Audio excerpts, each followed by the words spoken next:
A man sits alone in a stone tower in the French countryside, writing about himself. Not his achievements, not his conquests, not his service to kings. Himself, his thoughts, his doubts, his digestion, his kidney stones, his fear of death, his love of wine. The year is 1571, and Michel de Montaigne has just done something almost no one in history had dared to do. He's made himself the subject. What he doesn't know yet is that this strange experiment, this act of radical introspection, will change how human beings understand themselves for the next 5 centuries. We're going to follow Montaigne from a castle in Bordeaux, where he was born with a silver spoon he never quite trusted, through a career in law and politics he never wanted, into a library tower where he would invent a new form of literature, and finally to a death that came far too soon, but somehow exactly on time. This is the story of the man who taught us how to think about thinking. February 28th, 1533. The Château de Montaigne sits in the rolling hills of the Périgord region, surrounded by vineyards that stretch toward the horizon. Inside, a woman named Antoinette de Luppe de Villeneuve is giving birth to her first surviving child. The baby is a boy. They name him Michel Aykem. The de Montaigne comes later from the estate itself, but we'll get to that. His father, Pierre Aykem, is newly wealthy. Not aristocratic wealth passed down through generations of bloodlines, but merchant wealth, earned wealth. Pierre's grandfather had made a fortune in the herring trade, of all things. Fish money. By the time Michel is born, the family has bought land, built a proper chateau, and is busily trying to transform itself from bourgeois upstarts into respectable nobility.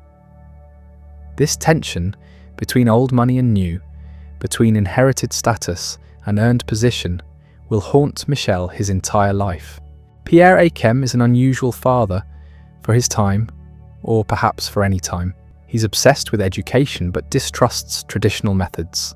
He's read the humanist philosophers, absorbed their ideas about childhood development, and decided that his son will be raised according to principles that most of his neighbours would consider insane.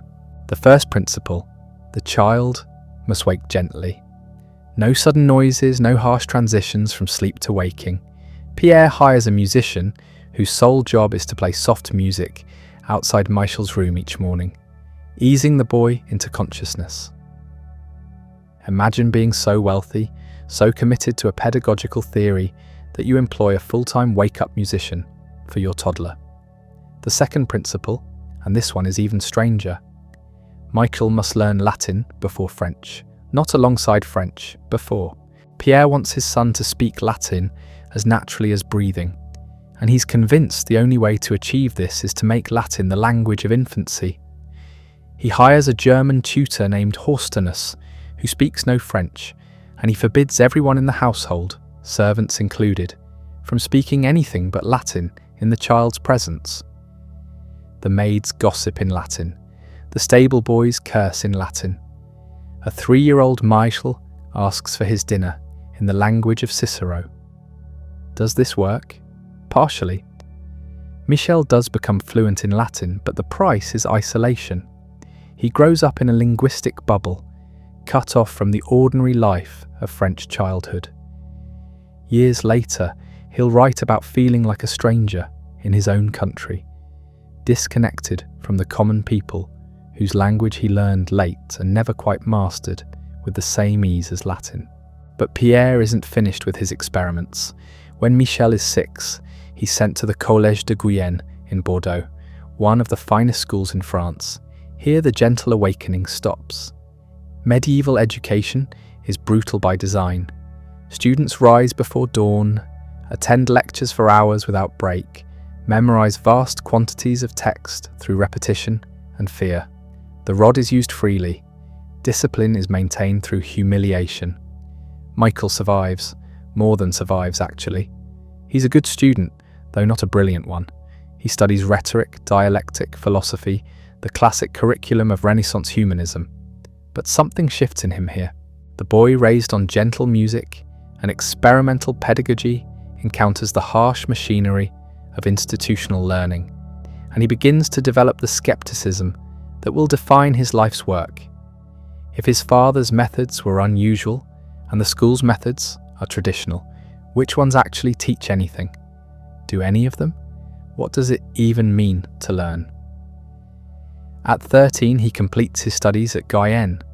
Now comes the question every well-born young man must face. What next? The options are limited. The church, the military, the law, or management of the family estate. Michel is the oldest surviving son.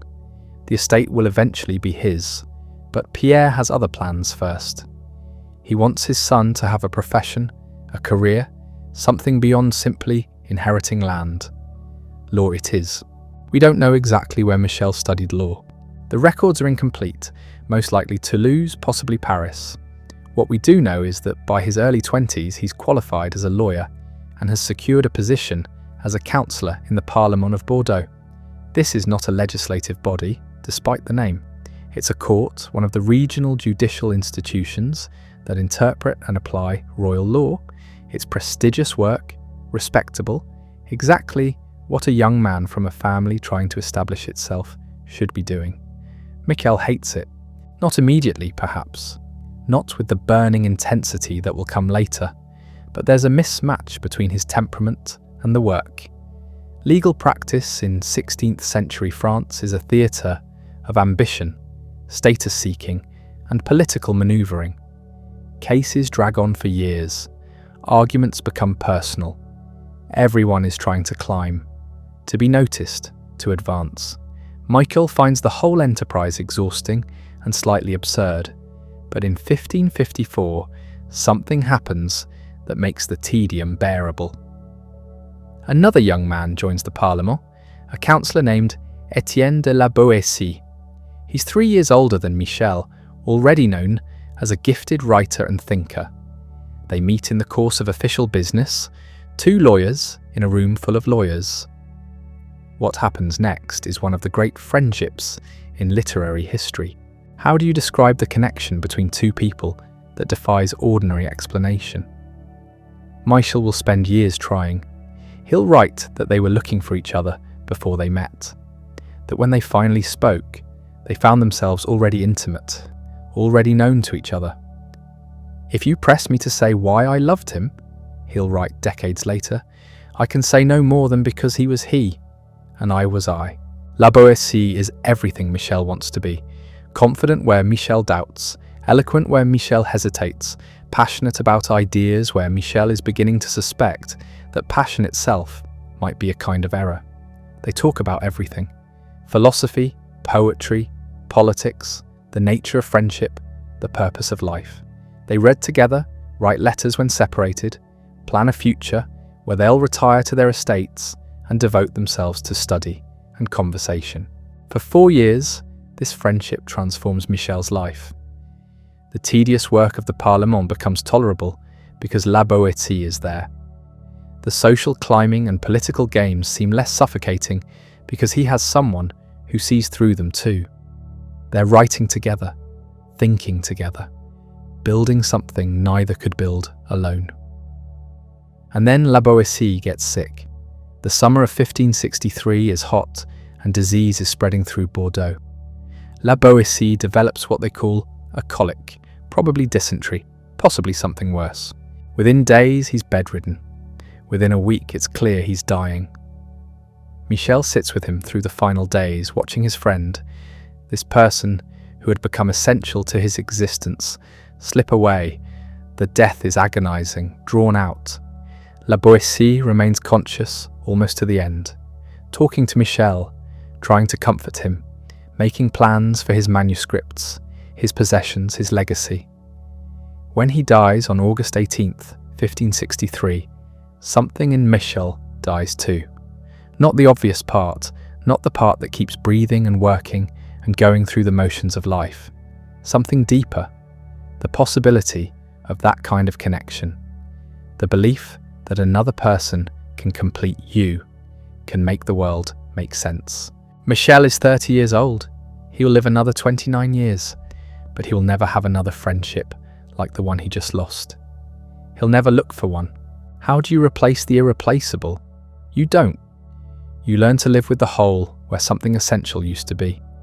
He keeps working at the Parlement. What else is he going to do? The cases continue. The political manoeuvring continues. The whole exhausting machinery of Renaissance legal practice grinds on. But Michel is increasingly going through the motions. His heart isn't in it.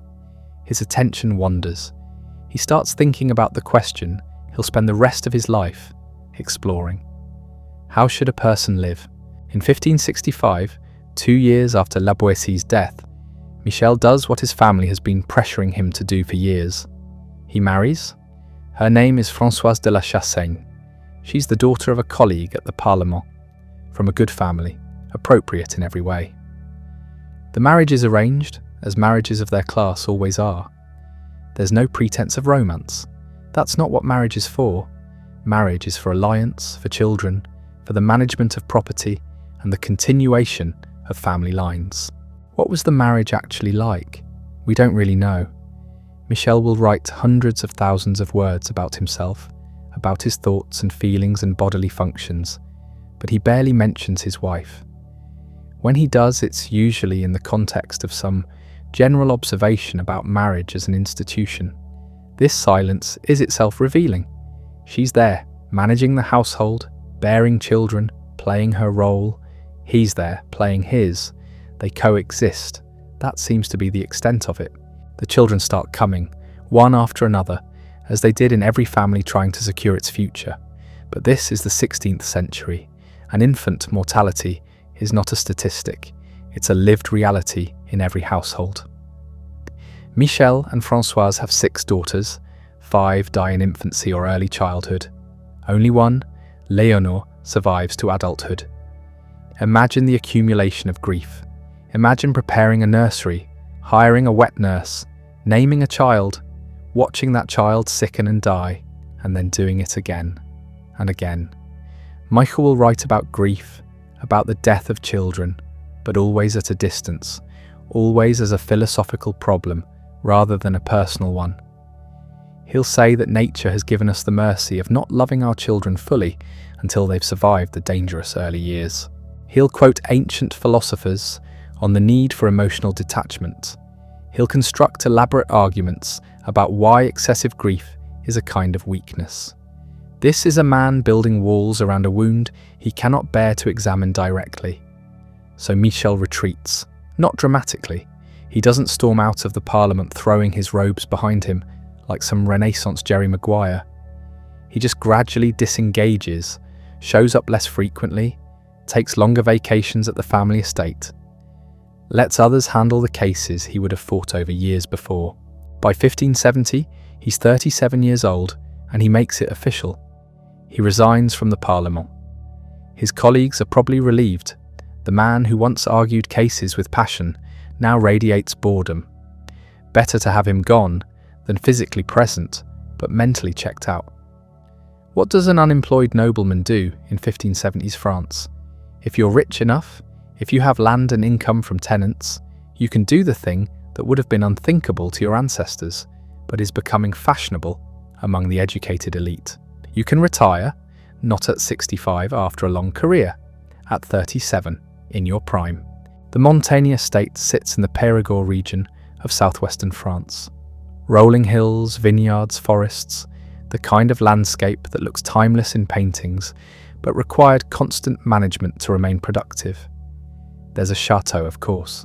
That's where the family lives, where Françoise manages the household, where Léonore grows up. But Michel doesn't retire to the chateau. He retires to the tower. There's a round tower attached to the chateau, the kind of architectural flourish that noble families added to look more castle-like and therefore more impressive. Most towers like this are used for storage or left empty. Michel turns his into something else entirely, a refuge, a laboratory, a place to think. He has the top floor converted into a study. Books line the walls, hundreds of them, quite possibly the best private library in the region. Classical authors, contemporary works, history, poetry, philosophy, everything he's been accumulating for years. He has quotes from his favourite texts inscribed on the wooden beams of the ceiling, sentences from Seneca, from Horace, from from the Bible, so he can lie on his back and read wisdom above him. He has a desk, a chair, a fireplace. That's it. No luxury, no decoration beyond the books and the inscriptions. This is a workspace, not a salon. From the windows he can see for miles, fields, forests, the road to Bordeaux. But mostly he doesn't look out, he looks in. On one of the beams he has an inscription carved in Latin. It's dated February 28th, 1571, his 38th birthday. The inscription announces that Michel de Montaigne, bored with the servitude of court and public employment, has retired to the bosom of the learned muses. He plans to spend his remaining years in calm and security. It's a declaration of independence, a middle finger to the career track, an announcement that he's done with other people's expectations and ready to figure out his own. What does he plan to do in this tower? Write, presumably. That's what educated men who retire to their libraries are supposed to do. Some great work of scholarship. A history of France, maybe. Or a treatise on law. Or translations of the classics. Something respectable. Something that fits the image of the learned gentleman. That's not what happens. Instead, Michel sits down in his tower and starts writing about himself. Not autobiography, in the usual sense. Not, I was born, I did this, then I did that. Something stranger. He starts examining his own mind, like it's a specimen. Recording his thoughts, his reactions, his opinions on everything and nothing. He calls these pieces essays. Essays. Attempts. The word itself is telling. Not treatises, not demonstrations, not arguments. Attempts. Provisional tries at understanding. He's not claiming to have figured anything out. He's just trying. The first essays are short. A few pages on friendship, on sadness, on fear. They're conventional enough. Lots of quotes from classical authors. The structure you'd expect from someone educated in rhetoric. But something's happening beneath the surface. Michel is starting to trust his own voice. He writes an essay called That to Philosophize is to Learn How to Die. Very classical theme. All the ancient philosophers wrote about death. Michel starts with the expected quotes from Cicero and Seneca. Death is natural, we shouldn't fear it. Wisdom consists in preparation for the inevitable. But then something shifts. Michel starts talking about his own fear of death. Not the fear itself exactly, but his observation of that fear. How it changes depending on his mood. How sometimes death seems acceptable and sometimes terrifying. How he's noticed that people who claim to be unafraid of death are usually lying or haven't really thought about it. This is new. This isn't how you're supposed to write philosophy. You're supposed to present arguments, marshal evidence, reach conclusions. You're not supposed to just describe your own mental weather and admit you haven't figured anything out. But Michel keeps doing it. Essay after essay. Some are still conventional, still heavy with classical quotations, but others are increasingly personal, increasingly weird. He writes about his digestion, about his kidney stones, about his preferences in food and drink, about his memory, which he claims is terrible, about his handwriting, which is messy, about the size and function of his thumb. Who writes philosophy about their thumb? Michel de Montaigne writes philosophy about his thumb. He's not being random. There's method in this weirdness. He's testing an idea. What if the way to understand human nature isn't to read more Aristotle? What if it's to look carefully at one human, yourself, and describe what you find there? Not the idealized version, not the self you wish you were, the actual self, complete with contradictions, inconsistencies, bodily functions, embarrassing preferences, and thoughts you're not supposed to admit to having. It's 1572 now. Michel is 39 years old, sitting in his tower, writing about himself, and outside the tower, France is tearing itself apart. The wars of religion have been grinding on for a decade. Catholics versus Huguenots, atrocity traded for atrocity, and nobody's winning except death, who's having a banner decade. On August 24th, 1572, the violence reaches a new level. It's the feast day of St. Bartholomew. And in Paris, the Catholic majority decides to solve the Huguenot problem permanently. What starts as targeted assassinations of Protestant leaders explodes into general massacre. Thousands die in Paris. Tens of thousands die as the violence spreads to other cities. News of the massacre reaches Bordeaux, reaches the Périgord, reaches Michel in his tower. How does he react?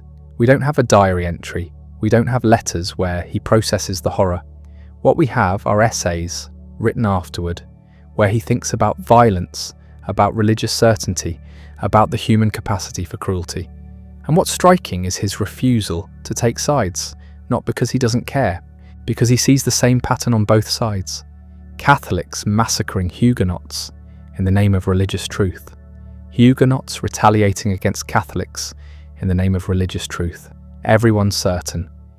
Everyone convinced God is on their side. Everyone willing to kill for their certainty. Michel looks at this and thinks, maybe certainty is the problem. Maybe the people who are most dangerous are the people who are most sure they're right. Maybe doubt is not weakness, but wisdom. Maybe I don't know is the beginning of actual thinking rather than the end of it. This is heresy. Not the theological kind, though it's probably that too. Intellectual heresy. In a world where everyone is supposed to have strong opinions about everything, where taking a side is a moral obligation, where fence-sitting is cowardice, Michel is suggesting that maybe the fence is the only honest place to sit. He starts writing an essay called Apology for Raymond Sebond. Sebond was a 15th century theologian who tried to prove Christian doctrine through reason alone. The book was controversial. Michel's father had asked him to translate it from Latin into French, which he did. Now Michel is writing a defense of Sebond. Or is he? The essay balloons. It becomes the longest thing he's ever written, eventually running to over 200 pages. It starts as a defense of Sebond's rationalism, but turns into something else, an exploration of the limits of human reason, an examination of how little we actually know, a catalogue of all the ways human beings deceive themselves into thinking they understand things they don't. Michel brings in everything. Stories from ancient historians, reports from travellers to the New World, observations of animal behaviour, mathematical paradoxes, optical illusions. He piles up example after example of human ignorance, human error, human inability to be certain about anything. The question underneath all of it, if we can't be certain about anything, what right do we have to kill each other over our certainties? If reason is as flawed as Michel is demonstrating it to be, what justifies burning heretics or massacring Protestants or launching crusades? He's not arguing for relativism, exactly. He's not saying all beliefs are equally valid. He's saying something more subtle, that recognizing our own fallibility should make us humble. That doubt is not the enemy of faith, but its necessary companion. That the worst cruelties come not from wickedness, but from righteousness. This is dangerous thinking in 1572. The Catholic Church doesn't like people questioning its certainties. The Protestant reformers don't like it either. They've got their own certainties, just different ones. Both sides think they have truth on their side, and here's Michel suggesting that maybe nobody has truth. Maybe we're all just guessing. Maybe the best we can do is be honest about our guessing. He keeps writing, not every day. He's not one of those writers who maintains a strict schedule. Sometimes he works for hours. Sometimes he doesn't touch his desk for weeks. He manages the estate when he has to, deals with family obligations, maintains his role as a local notable. But the tower is always there. The books are always there. The project of examining himself is always there. By 1574, he's been at this for 3 years. He's accumulated dozens of essays. Some are a few pages, some are 20 pages or more. They don't fit together into any obvious system. They contradict each other sometimes. In one essay, he'll praise something. In another, he'll criticize the same thing. He doesn't care. Consistency is for people who are pretending to be smarter than they are. He's trying to be honest about how confusing it is to be human. He starts thinking about publication. Should he? These essays are personal, weird, undignified. They talk about things respectable philosophers don't talk about. They admit to weaknesses and doubts. They're full of digressions and contradictions. Publishing them would mean exposing himself to judgment, to mockery, to the opinions of people who think philosophy should be systematic and serious. On the other hand, he's 41 years old. La Boétie has been dead for 11 years. His children keep dying. France is drowning in blood. Life is short and getting shorter. If not now, when? If he's going to put this strange project into the world, he needs to do it while he's still alive to see what happens. He starts preparing the manuscript, organising the essays, grouping them into books, not chronologically, not by theme exactly, more by feel, by instinct. He's not trying to build an argument, he's trying to create a portrait. Of himself, yes, but through himself of human beings in general.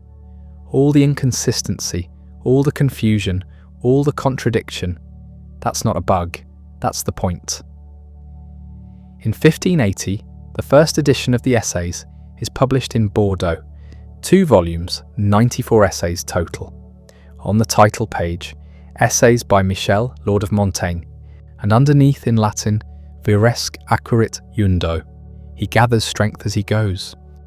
A quote from Virgil about rumour spreading, or about a writer finding his voice. Take your pick.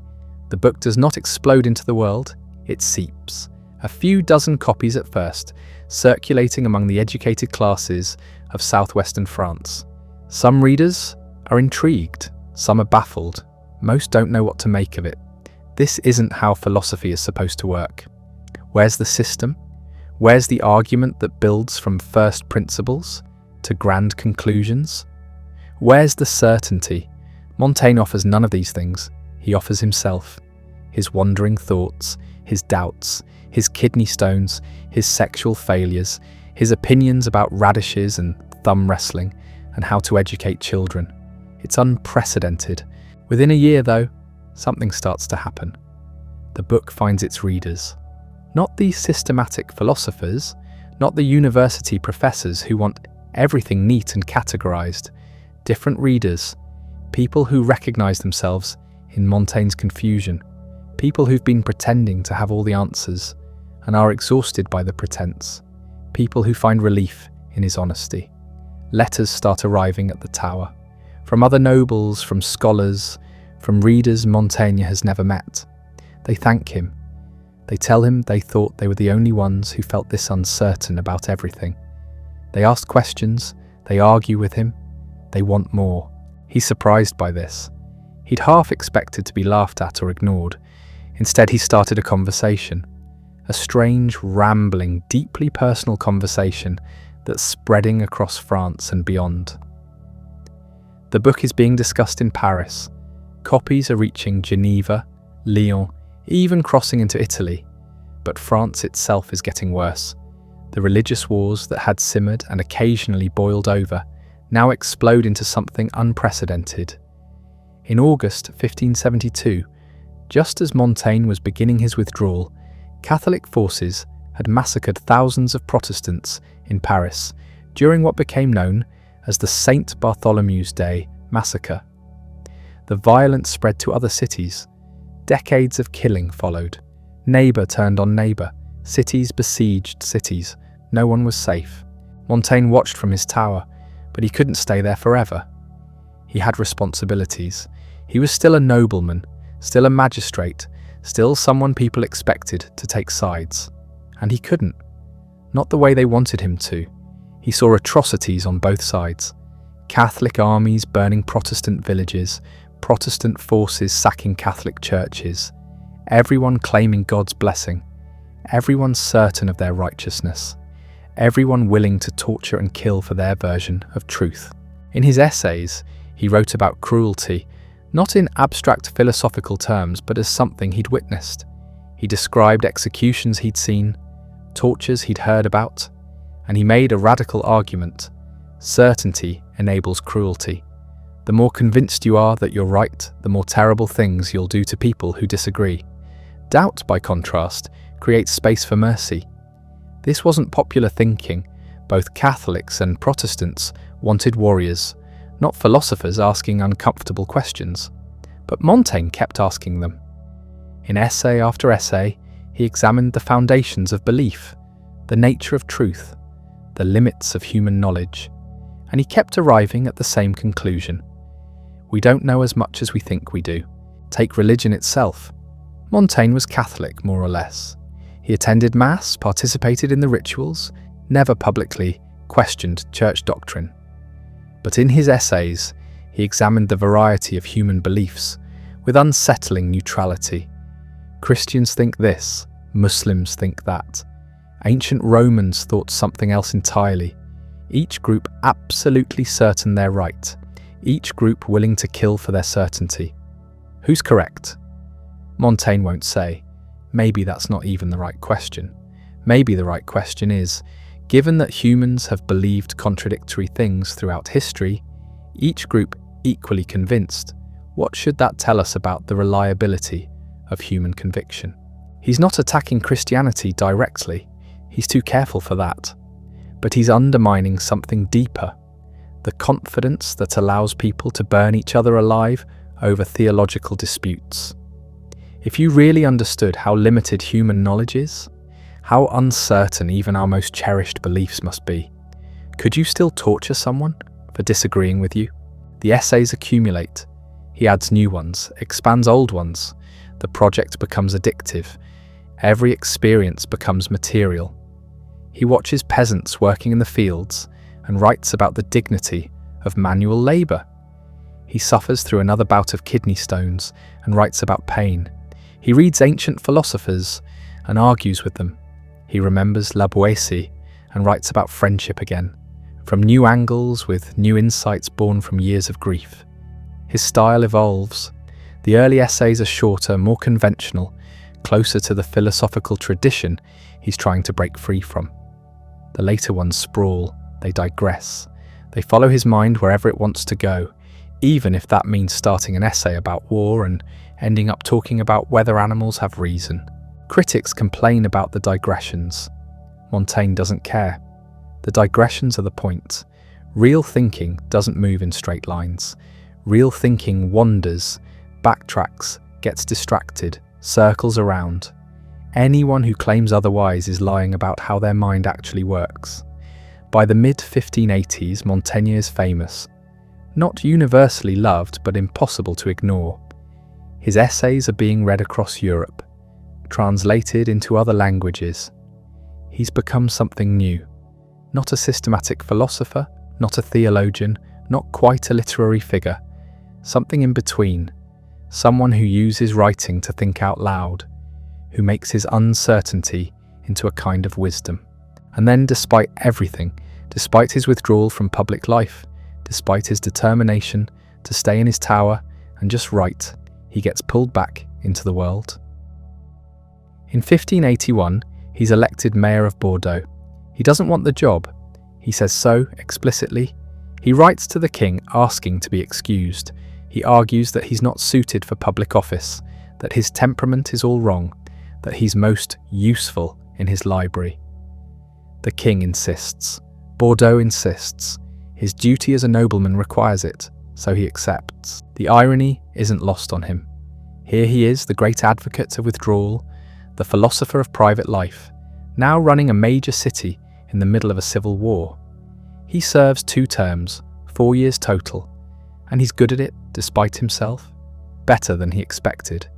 He mediates between factions, negotiates with both Catholic and Protestant leaders, tries to keep Bordeaux from becoming another massacre site. His approach to politics mirrors his approach to philosophy. Pragmatic, flexible, suspicious of ideology. He doesn't care which side wins. He cares about preventing unnecessary killing. He cares about making room for people to live together despite their differences. This makes him valuable as a mediator, but also makes neither side fully trust him. In 1585, plague strikes Bordeaux. The city council flees. Montaigne flees too. He later defends this decision in his essays, but not everyone agrees with his defence. A mayor who abandons his city during crisis? It doesn't look good. His political career ends. He returns to his tower, and he never leaves it for public office again. But he keeps writing. If anything, the experience of being mayor gives him new material. He writes about political leadership, about the difference between public and private duties, about the compromises necessary in a world where people believe irreconcilable things. He expands his earlier essays, sometimes doubling or tripling their length. He adds new layers of thought, new examples, new contradictions. The second edition appears in 1588. It's massive. Everything from the first edition, plus new essays, plus extensive additions to the old essays. The book is now a living thing, growing and changing with him. He's not trying to get it right and move on. He's trying to keep pace with his own evolving understanding of himself and the world. This edition includes what might be his most famous essay, Of Experience. It's long, digressive, utterly characteristic of the late Montaigne style. He talks about kidney stones again, in excruciating detail. He talks about his bowel movements. He talks about what he likes to eat and how he likes to sleep. And through all this apparent triviality, he makes profound arguments about the nature of human knowledge. Experience, he argues, is where wisdom lives. Not in abstract principles or logical systems, but in the messy, particular details of actual life. The philosophers want to transcend the body, to reach pure reason. Montaigne says that's nonsense. We are bodies. Our thinking happens in bodies. Our knowledge is always embodied, always limited, always shaped by our specific physical existence. So yes, he's going to write about his kidney stones. Because that's part of being human. The pain, the embarrassment, the way illness changes how you see the world. Philosophy that ignores this isn't profound. It's incomplete. He writes about aging. He's 55 now when the second edition appears. His body is failing in various ways. His memory isn't what it was. His energy flags. But he's not complaining exactly. He's observing. What's it like to get old? What changes? What stays the same? The philosophers have theories. Montaigne has the actual experience. He'll take experience over theory every time. The book makes him even more famous. It's discussed in salons, debated by scholars, read by people who've never read philosophy before. Some readers love it, some hate it, some think he's a dangerous skeptic undermining civilization. Some think he's the most honest writer they've ever encountered. Everyone agrees he's unlike anyone else. He starts thinking about a third edition. More editions, more expansions, more new essays. He never stops. The project of understanding himself, of capturing human experience in words, doesn't have an ending. You just keep going until you die. There's always more to say, more to discover, more contradictions to acknowledge. In 1590, he travels to Paris. It's a dangerous trip. The wars are still raging, but he wants to supervise the printing of the new edition. He meets with his publisher, works on the proofs, adds even more material. He's 60 now. His health is declining, but he's still writing, still expanding, still trying to get it right, or at least more right, or at least more honest. The third edition never appears in his lifetime. Not quite. He's still working on it when death interrupts, but the manuscript survives. His literary executor, Marie de Gournay, will publish it after he's gone. Everything he wrote, all the additions, all the final thoughts, the complete essays. But we're not there yet.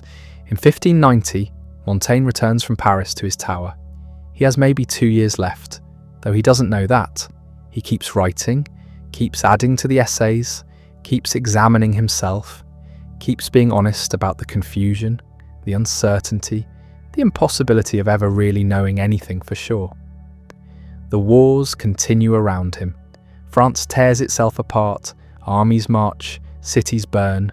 People kill each other over theological fine points that Montaigne suspects no one really understands. And in his tower, he writes about how little we know.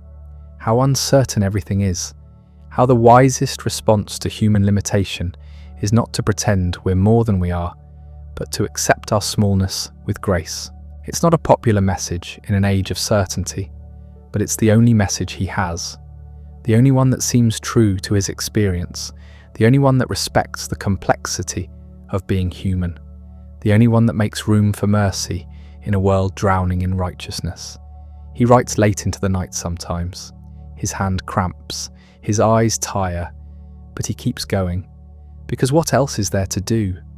The world outside is incomprehensible, violent, full of people who think they understand everything. In his tower, surrounded by his books, Montaigne can at least be honest about not understanding. He can at least try to capture what it's actually like to be alive, confused, mortal, and human. The candle burns down. He lights another one. The page fills with words. Tomorrow he'll write more. The tower is his world. The books on his shelves are his companions. The blank pages waiting for his words are his purpose. Montaigne writes because there's nothing else that makes sense. He's 60 years old. The kidney stones are worse. The pain comes in waves that leave him gasping. Sometimes he can't sleep. Sometimes he can barely walk. His body is betraying him one system at a time. He writes about that too, what it's like to feel yourself failing, to watch your own decline, to know that death is coming closer every day, and there's nothing you can do except notice it happening. He doesn't make it noble. He doesn't pretend it's a spiritual journey. It just hurts. That's the truth of it. Old age hurts. Dying hurts. Your body stops working, and it's undignified and embarrassing, and there's no wisdom in it, just deterioration. He writes that down. All of it. The things other writers wouldn't mention. The bodily functions that fail. The way pain makes you stupid. The indignity of needing help with basic tasks. If you're going to write about the human experience, you can't leave out the parts that aren't pretty. In 1591, he travels to Paris again.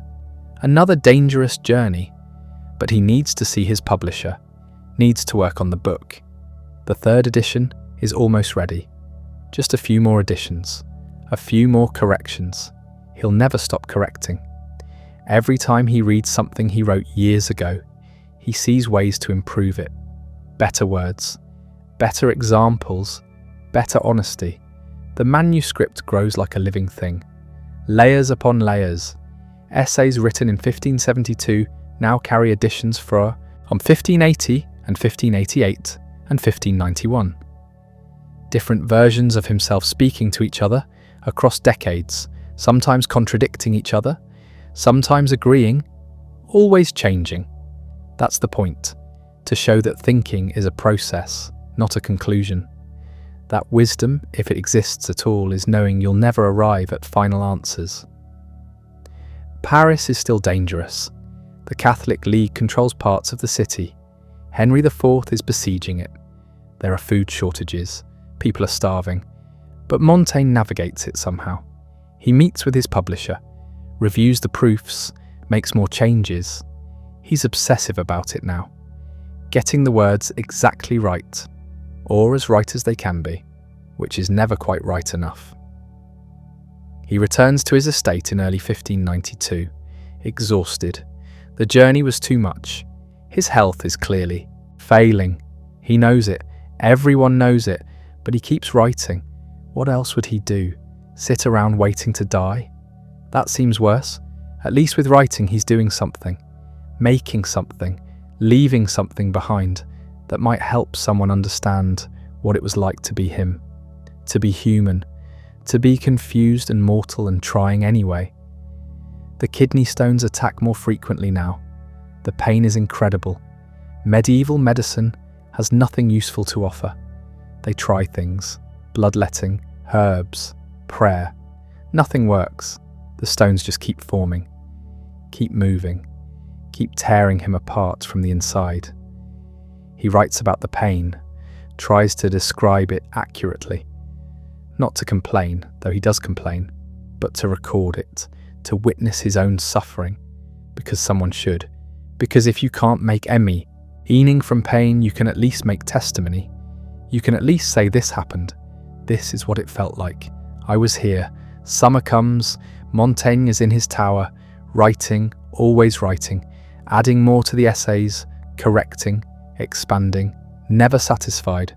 The work is never done, can never be done, because he keeps changing. Every day, he's slightly different from the day before. How can you finish a self-portrait when the subject won't hold still? You can't. You just keep painting, keep adding brushstrokes, keep trying to capture something that's constantly moving. September 9th, 1592. He's in his tower, working on the essays. He feels strange, different. Something is wrong. He tries to keep writing, can't. The words won't come. His hand won't work properly. He calls for help. His wife comes, his servants. Something is very wrong. He's conscious, but he can't speak. The words are there in his mind, but he can't get them out. It's not the stones this time. It's something else, something worse. His body is shutting down in a new way. They put him to bed. He's awake, alert, but silent. The man who spent his life finding words to describe everything has lost the ability to speak. There's a terrible irony in that. Almost funny, if it wasn't so awful. For 3 days he lies there, unable to communicate, unable to write, unable to do the one thing that defined him. His wife stays with him, his daughter, his household. They watch him dying. He knows he's dying.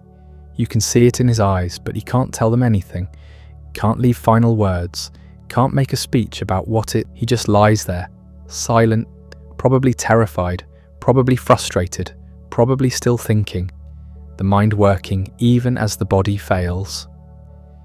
On the third day, September 13th, 1592, he dies. He's 59 years old. Not old by modern standards, but old enough for the 16th century. He lived longer than many. He accomplished more than most. He left behind a book that would change how people think about thinking, but he didn't get to finish it. The third edition was almost ready. Almost? Just a few more corrections, a few more additions. He ran out of time. That's how it goes. You don't finish, you just stop. Marie de Gournay, his literary executor, publishes the complete essays in 1595.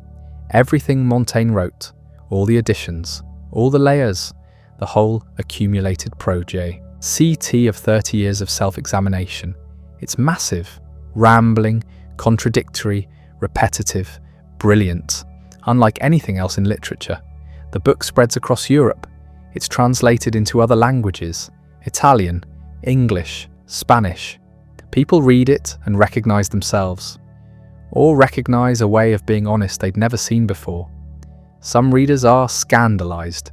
The Catholic Church puts it on the index of forbidden books. Too skeptical, too willing to question, too honest about bodily functions, but people read it anyway. You can't ban a book that tells the truth, not permanently. The truth finds its way. Montaigne's influence grows slowly. He's not fashionable. He's not part of any school of thought. He doesn't have disciples promoting his system. He doesn't have a system. He just has his honesty, his willingness to admit uncertainty, his essays. But that's enough, more than enough. Writers read him and learn something, that you can write about yourself without pretending to be more than you are, that you can admit confusion, that you can change your mind, that you can be vulnerable and still be taken seriously. Shakespeare probably read him. You can see traces in Hamlet, that same questioning, that same uncertainty, that same awareness that we can't really know anything for sure. Flaubert read him, called him a brother. Emerson read him. Virginia Woolf read him. Every writer who tries to be honest about the difficulty of being human owes him something. His essays become a genre. Other people start writing essays. The word itself comes from his title, essay. Everyone who writes personal non-fiction is walking a path he cleared. Everyone who tries to think on the page, who lets the reader see the process instead of just the conclusion, is following his method. He invented a way of writing that hadn't existed before, by accident. Because he was bored, because he wanted to understand himself, because he couldn't stop asking questions. The tower still stands. You can visit it if you go to France. The chateau is there. The round tower where he worked, the library where he read, the ceiling beams where he had quotations carved, Latin maxims about the uncertainty of knowledge, about death, about the limits of human understanding. You can stand in the room where he wrote. It's smaller than you'd expect. Stone walls, narrow windows, a fur, a place, that's where he did it. That's where he created something that would last 400 years and counting. Just a man in a room, writing about what it's like to be alive. The essays never go out of print. Every generation discovers him again. Finds something new in the old words, or finds something old that feels new because we keep forgetting it, that we don't know as much as we think, that certainty is dangerous, that admitting confusion is honest, that being human is harder and stranger and more interesting than any theory can capture. Montaigne wouldn't be surprised his book is still read, but he wouldn't claim to understand why. He'd probably write an essay about it, about the mystery of why some books last and others disappear, about the strangeness of being dead for centuries, while your words keep living, about how little he knows about any of it. That was his gift, not having answers, asking better questions, not pretending to wisdom, admitting to confusion, not claiming certainty, acknowledging doubt. In an age of religious war, of absolute conviction, of people killing each other over ideas they were sure were true, Montaigne said, maybe we don't know. Maybe we should be less sure. Maybe the proper response to human limitation is humility. It didn't stop the wars. His skepticism didn't make anyone lay down their weapons. The world went on being violent and certain and terrible, but his book survived. His voice survived. His honesty survived. And 400 years later, we still need it, maybe more than ever. We live in another age of certainty. Everyone knows they're right. Everyone has the truth. Everyone's cause is righteous. The arguments just change subjects. The structure stays the same. Montaigne would recognize it instantly. The same pattern, the same dangerous confidence, the same refusal to admit uncertainty. His essays offer something else, not answers, not a system, not a program for fixing everything. Just a different way of thinking.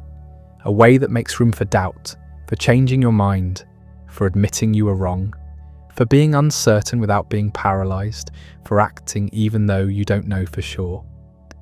That's harder than it sounds. Certainty is comfortable.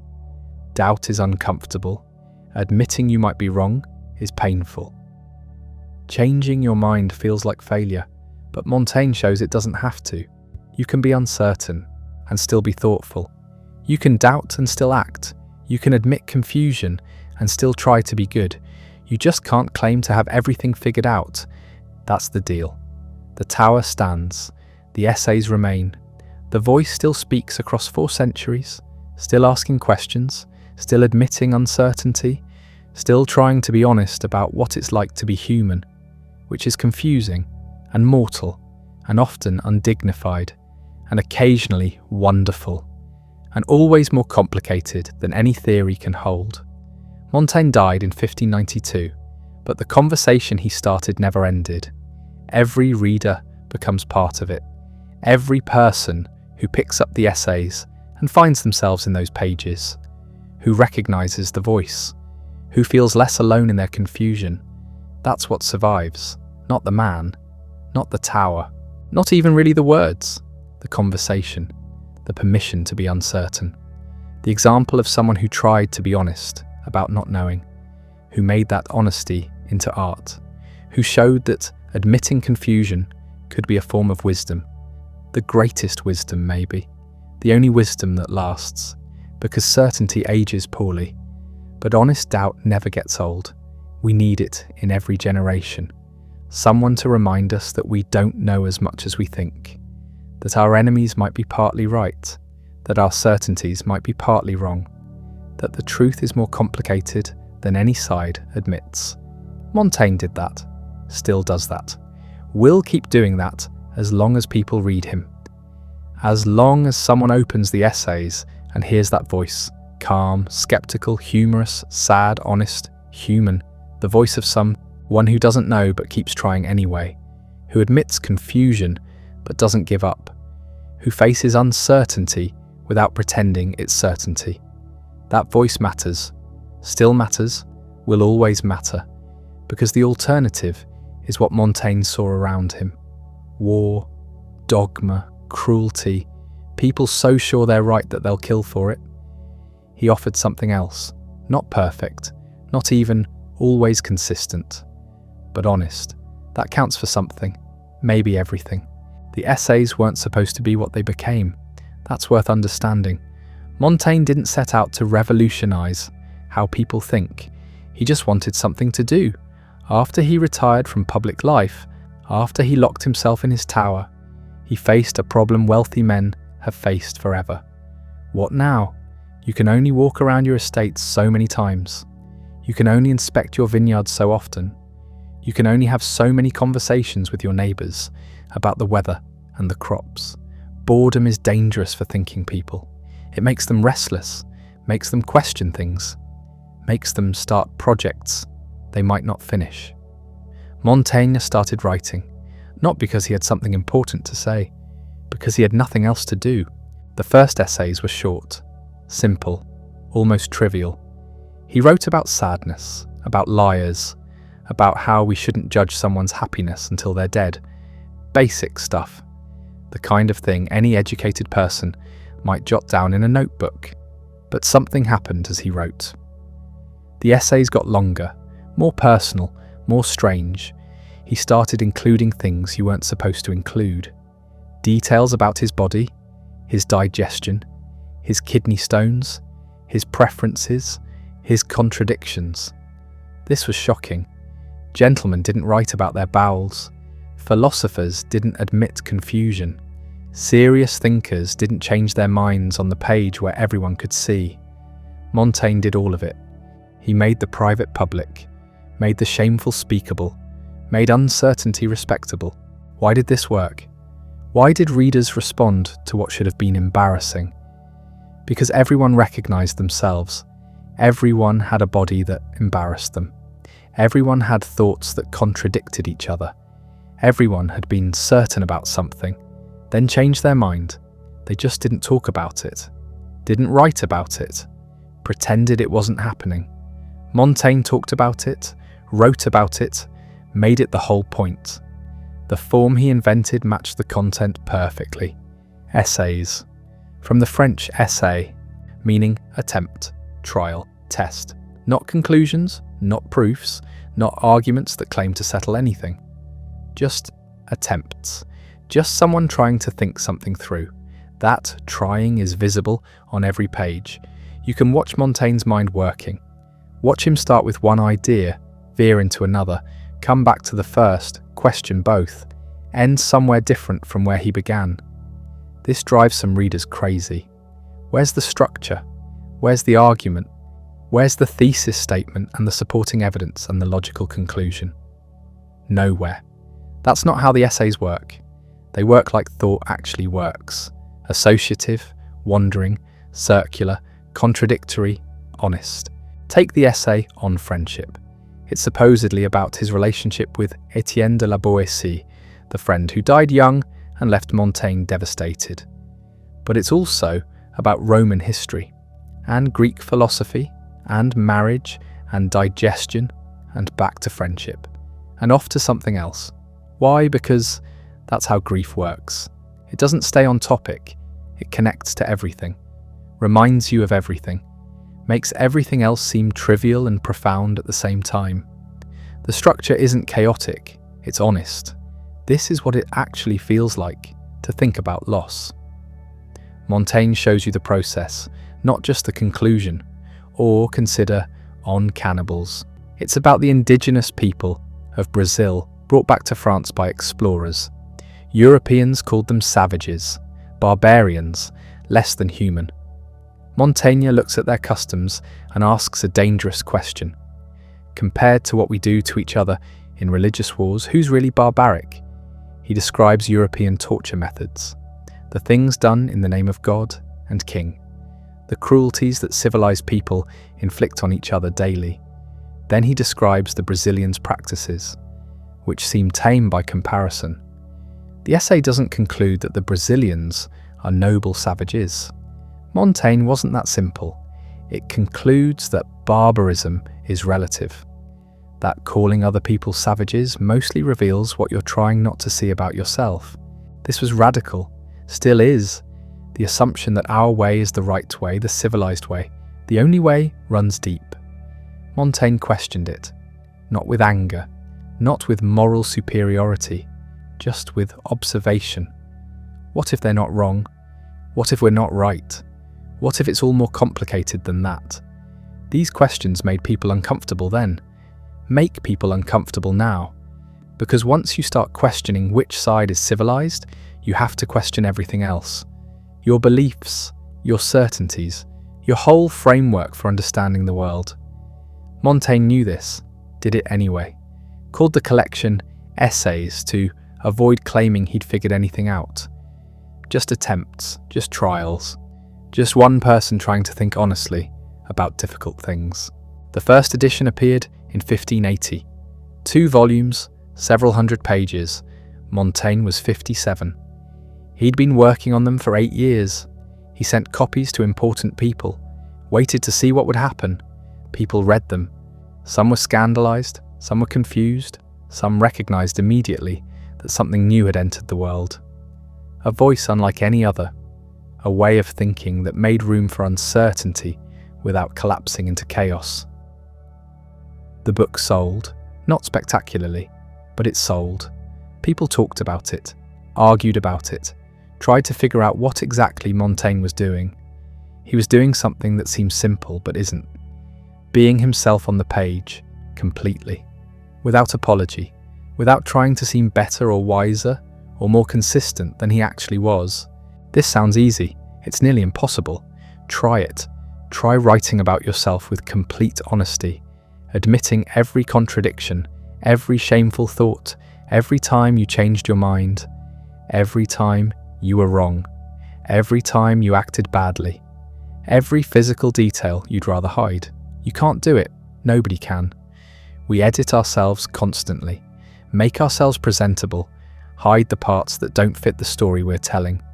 Montaigne didn't, or at least he did it less than anyone else had, and that honesty created something powerful: permission. If he could admit confusion, you could too. If he could contradict himself, you could too. If he could be uncertain and still write, still think, still try to be good, you could too.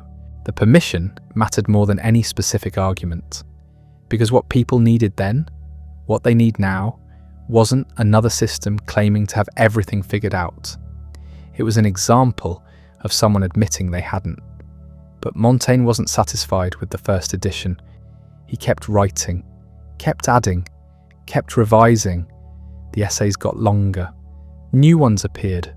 Old ones expanded. The book grew like a living thing.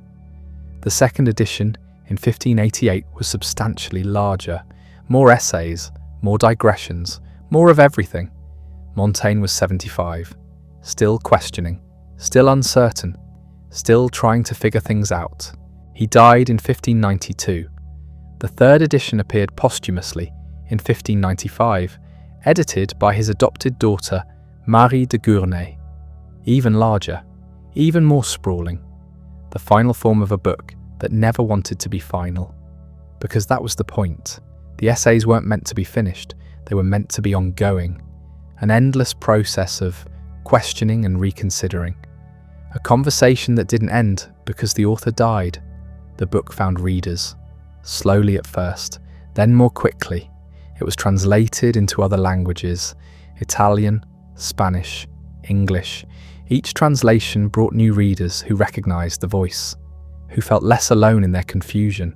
Shakespeare probably read Montaigne. You can see it in the plays, that questioning of certainty, that awareness that people contradict themselves, that willingness to show characters thinking out loud, changing their minds, being uncertain. Hamlet is basically an essay in dramatic form. A man who can't decide, who questions everything, who sees all sides of every question, who thinks too much to act. That's Montaigne's influence. That's what happens when you take uncertainty seriously. The essays influenced Pascal, influenced Descartes, though he disagreed with almost everything Montaigne said, influenced Rousseau, influenced Nietzsche. Every philosopher who came after had to deal with what Montaigne had done. Some tried to refute him, build systems that would eliminate uncertainty, prove that we can know things for sure. Descartes spent his life trying to find certainty that Montaigne had questioned, found it in "I think, therefore I am," which Montaigne would have questioned too. Others embraced the uncertainty, made it the foundation of their own thinking. Pascal admitted that we're caught between certainty and doubt, forced to bet on things we can't prove. That's pure Montaigne. The literary influence was just as profound. Every personal essay written since owes something to Montaigne. Every memoir that tries to be honest about contradiction. Every piece of writing that shows thought in process rather than just conclusions. The form he invented became one of the dominant forms of modern thought. We call them essays now, without remembering where the word came from, without remembering that they were originally attempts, trials, tests, not finished products. But the real influence is harder to measure. It's in how we think about ourselves. The permission to be uncertain, the possibility of changing your mind, the acceptance that people contradict themselves. And that's not a flaw, it's just how people are. Before Montaigne, that wasn't respectable. You were supposed to have positions, defend them, never waver. Consistency was a virtue, certainty was strength. After Montaigne, there was room for something else, for admitting you don't know, for holding two contradictory ideas at once, for being uncertain without being weak.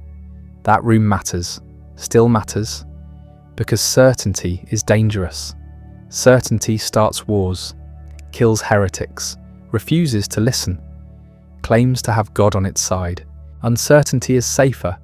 Uncertainty listens, considers, admits it might be wrong, leaves room for other people to be partly right. Montaigne showed how to do that, not by being wishy-washy, not by refusing to take positions, but by holding positions lightly, by being willing to reconsider, by admitting that the truth is more complicated than any single perspective can hold. The tower still stands in the Dordogne. Tourists visit. Look at the beams with their inscriptions.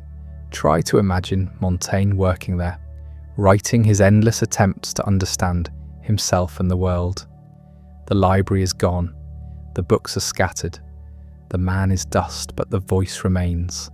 In the essays, on every page, still questioning, still admitting confusion, still trying to be honest. That voice found its way to Virginia Woolf, to James Baldwin, to David Foster Wallace. Every writer who tried to be honest about uncertainty, who showed their thinking rather than just their conclusions, who admitted they might be wrong. It's in the scientific method, in the idea that you propose hypotheses, test them, revise them, that you never claim final truth, just better approximations. Montaigne didn't invent that, but his willingness to question everything, to admit uncertainty, to revise his thinking, helped make it possible. It's in democracy, in the idea that no one has all the answers, that we need multiple perspectives, that we have to talk to each other, listen, compromise. That certainty is dangerous in politics because it leads to tyranny. Montaigne didn't invent democracy, but his skepticism about anyone claiming to have the truth helped create space for it. It's in therapy, in the idea that you need to examine yourself, understand your contradictions, accept your complexity, that being honest about who you are is the first step to changing. Montaigne didn't invent therapy, but his project of self-examination, his willingness to look at himself honestly, his acceptance of contradiction, laid groundwork. The influence is everywhere, once you start looking. Every time someone admits they were wrong, every time someone changes their mind publicly, every time someone says, "I don't know," instead of pretending certainty. That's Montaigne's legacy, not a system, not a set of beliefs, not answers to the big questions, just permission. Permission to be uncertain, permission to be confused, permission to be human in all its contradiction and complexity. That permission matters more than any answer. Because answers change. What seems certain in one century seems absurd in the next, but the honesty doesn't change. The willingness to admit uncertainty doesn't change. The willingness to look at yourself clearly doesn't change. That's what survives. But Montaigne didn't just write about himself. He wrote about the world, about how people live, about customs and habits and the strange ways humans organize their societies. And what he noticed over and over was how arbitrary most of it was. Take cannibalism. Europeans in Montaigne's time were horrified by reports of cannibals in the New World. Savages, they said, barbarians, less than human. Montaigne wasn't so sure. He read the accounts carefully, talked to people who'd been there, and he started asking questions. These cannibals ate their enemies after battle, as a ritual, to absorb their courage. Europeans found this disgusting. But Europeans also burned people alive for having the wrong religious beliefs. They tortured prisoners. They massacred entire cities. So who exactly were the barbarians? Montaigne didn't defend cannibalism. He just pointed out the hypocrisy. We call things barbaric when they're different from our customs, but our customs aren't automatically better. They're just ours. We're used to them. That's all. This was radical, still is, because most people assume their way of life is natural. Correct, the way things should be. Other ways are wrong, inferior, need to be fixed or eliminated. Montaigne questioned that. Not to say all customs are equally good. Some are clearly better than others, but the assumption that our customs are automatically superior just because they're ours, that needed questioning. He applied this everywhere, to how people dress, how they eat, how they marry, how they bury their dead, how they organize their governments, how they worship their gods. Every custom that seemed natural to Europeans, Montaigne could point to somewhere else, where people did things completely differently, and they thought their way was natural too. This created a problem. If customs are arbitrary, if there's no one right way to live, then what's the basis for anything? How do you decide what's good or bad, right or wrong? Montaigne's answer was complicated. He thought some things were genuinely better than others. Cruelty was bad, kindness was good. But a lot of what people thought about, what they killed each other over, was just preference, just habit, not worth the bloodshed. This made him deeply skeptical of colonialism. Europeans were conquering the world, claiming they were bringing civilization to savages, teaching them the right way to live. Montaigne watched this and thought, maybe we're not as civilized as we think. Maybe what we call civilization is just our particular set of habits. Maybe we should be more humble, learn from others instead of assuming we have nothing to learn. Revolutionary idea, didn't catch on much in his time. Europeans kept conquering, kept assuming superiority, kept destroying cultures they didn't understand. But the seed was planted. The idea that cultural difference doesn't mean inferiority, that you can learn from people who live differently. That humility might be wiser than certainty about your own superiority. You see this now in anthropology, in the idea that you study cultures on their own terms. Try to understand them from inside. Don't just judge them by your standards. Montaigne didn't invent anthropology, but his willingness to question European superiority, to take other cultures seriously, helped make it possible. You see it in human rights, in the idea that people everywhere have dignity, that different cultures can have different customs, but the same fundamental worth. That diversity is valuable, not something to be eliminated. Montaigne didn't invent human rights, but his skepticism about cultural superiority, his recognition of common humanity across difference fed into it. The essays are full of this. Stories about distant lands, strange customs, different ways of being human. And always the question, are we really so different? Are our ways really so superior? Or are we just familiar with our own habits and suspicious of others? This connected to something else Montaigne cared about deeply: education. He'd been educated in the humanist tradition, Latin drilled into him from childhood, classical texts memorized, the full Renaissance program, and he thought most of it was wrong.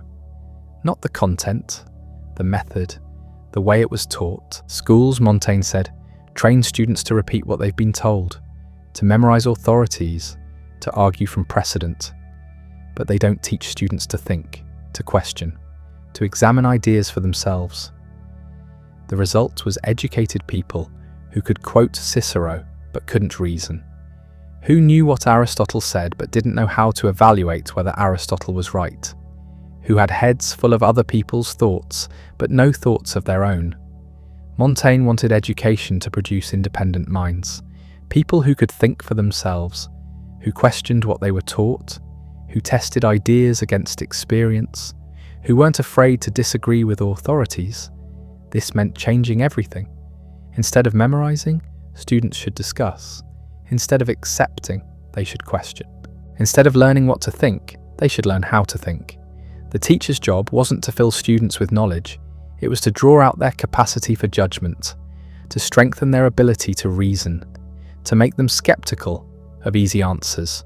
Radical then, still radical now, because most education is still about transmission. Here's what you need to know, memorize it, pass the test. We've added some critical thinking, some discussion, but the basic model is still filling students with approved knowledge. Montaigne wanted something else. He wanted students who could think, who could evaluate, who could question him as easily as anyone else.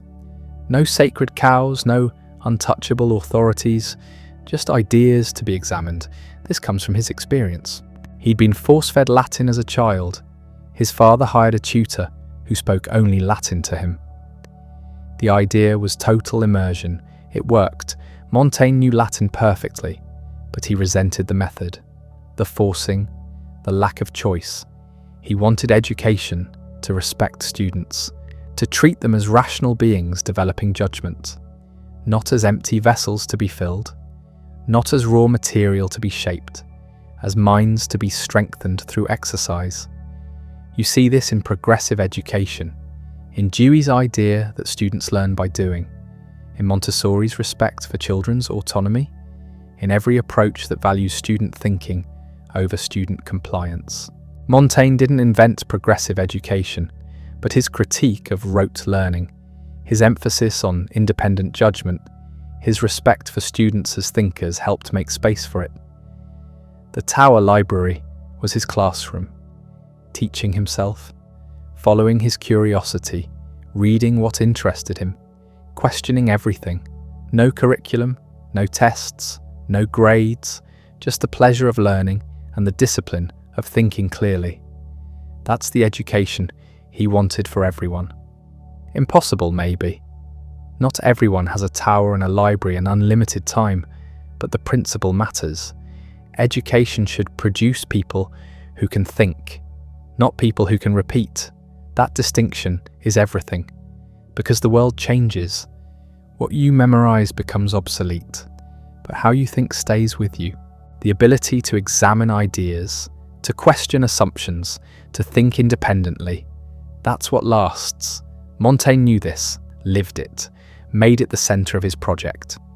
And here's what's strange. He was writing all this in his tower, mostly alone, for no particular audience, just working through his thoughts on paper. He didn't expect to change the world, didn't have a program for reform, wasn't trying to start a movement. He was just trying to understand things, to think clearly, to be honest, and somehow that mattered more than any systematic program could have, because systems get rigid, programs become dogma, Movements calcify into institutions that resist the very change they once championed. But an honest voice examining itself and the world, that stays flexible, stays alive, keeps questioning, can't be turned into orthodoxy because it refuses orthodoxy by nature.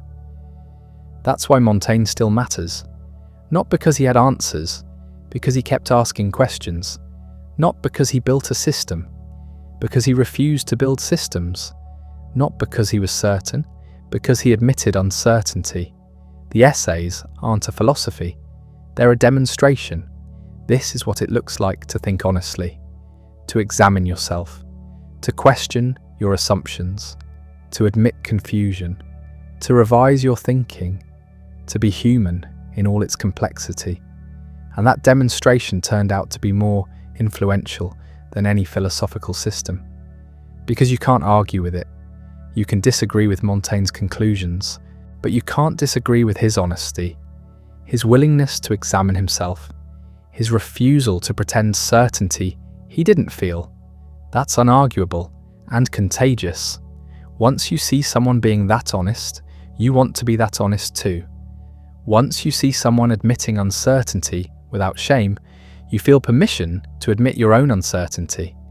Once you see someone thinking in public, showing their work, revising their conclusions, you realize that's what thinking actually looks like. Not the polished argument, the messy process. Montaigne showed the process. That's what makes the essays great, not the conclusions, the thinking, not the answers, the questions, not the certainty, the doubt. 3 editions, hundreds of editions, constant revision.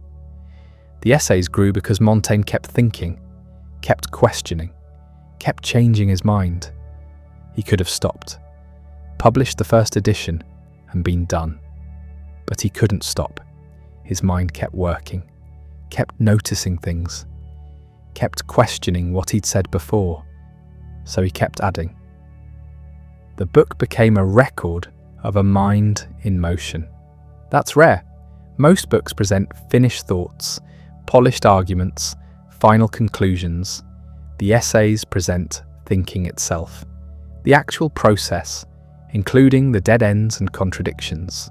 That's why people keep reading them. Not for Montaigne's opinions about cannibals or education or any particular topic. For the experience of watching a mind work, honestly, fearlessly, without pretense.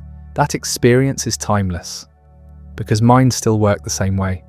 We still get confused, still contradict ourselves, still revise our thinking, still struggle to understand ourselves and the world. Montaigne shows that's okay. That's not failure. That's thinking. The tower is empty now, has been for centuries, but the voice remains. In the essays, on every page, still questioning, still revising, still refusing easy answers. That voice shaped modernity, not by building systems, by questioning them, not by providing certainty, by admitting doubt, not by claiming authority, by examining everything, including itself. The influence runs through everything, through how we write, how we think about identity, how we approach education, how we view other cultures, how we handle uncertainty, through the entire modern project of thinking for yourself. That project isn't finished, never will be, because there's always more to question, more to examine, more to revise. Montaigne knew that, lived it, left us the example. And the permission to be uncertain, permission to question, permission to change your mind, permission to be complicated, permission to be human. That permission matters, still matters, will always matter, because certainty is seductive, authority is comfortable, systems are reassuring, but reality is complicated, people are complex, truth is difficult, and the only honest response is to keep questioning, keep examining, keep thinking. That's Montaigne's legacy, not a doctrine, a method, not answers, an approach, not certainty. The courage to remain uncertain. And that courage, that honesty, That willingness to keep questioning changed everything. Still, changing it. We'll keep changing it as long as people read the essays and hear that voice. The voice that says, I don't know. I'm not sure. I might be wrong. Let me think about this more carefully. The voice that made uncertainty respectable. That made thinking visible. That showed being human in all its confusion and complexity. That voice echoes forward, through 4 centuries, into now, into whatever comes next. Because the questions don't stop. The thinking continues. The examination goes on. And the questions it raises. What is the self? Montaigne asked it, never answered it, kept circling back. Different angle each time, different answer. That's the point. There is no single answer. The self isn't a thing. It's a process, always changing, always becoming, never fixed. Montaigne understood that, lived it, wrote it, made it the foundation of everything he did. Before Montaigne, people thought the self was stable. You were who you were, your character determined, your nature fixed. Maybe you could improve yourself through virtue. Maybe grace could transform you. But the core remained constant. That was the assumption. Montaigne shattered it, not through argument, through observation. He watched himself, carefully, honestly, and noticed something strange. He wasn't the same person from day to day. Sometimes, hour to hour. His opinions shifted, his moods changed, his preferences altered. The man who wrote something yesterday might disagree with it today. The person who felt one way in the morning might feel completely different by evening. This troubled him at first, seemed like a flaw, inconsistency, weakness. But he kept observing, kept recording, and gradually realized it wasn't a bug, it was the feature. The self is inconsistent, that's what it is. A collection of contradictions, a bundle of moods and opinions and reactions that shift constantly. Trying to pin it down is like trying to grab water. The harder you squeeze, the more it escapes. He wrote about this everywhere, in different ways, different examples, the same insight from 1,000 angles. I cannot keep my subject still, he wrote. It goes along befuddled and staggering, with a natural drunkenness. That's the self. Befuddled, staggering, drunk on its own contradictions. And that's fine. That's normal. That's human. This was revolutionary. Not just as philosophy, as lived experience. Because if the self is always changing, then you can't define people, can't fix them in place, can't say this is who they are and will always be. Everyone is more complicated than that, more fluid, more interesting. Modern psychology caught up 4 centuries later. Now we talk about the self as constructed, performed, situated, multiple, all the academic language saying what Montaigne showed through simple observation. You're different with your parents than your friends, different at work than at home, different when you're tired than when you're energized, different versions, all real, all you. The self is plural. That changes everything. How you judge people, how you judge yourself. If someone contradicts themselves, that's not hypocrisy, that's humanity. If you change your mind, that's not weakness, that's thought. If you feel differently about something today than yesterday, you're not confused, you're alive. Montaigne gave permission for that, made it respectable, normal, even admirable. Because if the self is always changing, then rigidity is the problem. Flexibility is strength. The person who never changes their mind isn't wise. They're stuck. The person who admits uncertainty isn't weak. They're honest. He applied this to everything. Education, politics, religion, friendship. Take friendship. The culture said friendship should be based on utility. You help me, I help you. Or virtue. We encourage each other toward goodness. Montaigne said no. Real friendship transcends reason.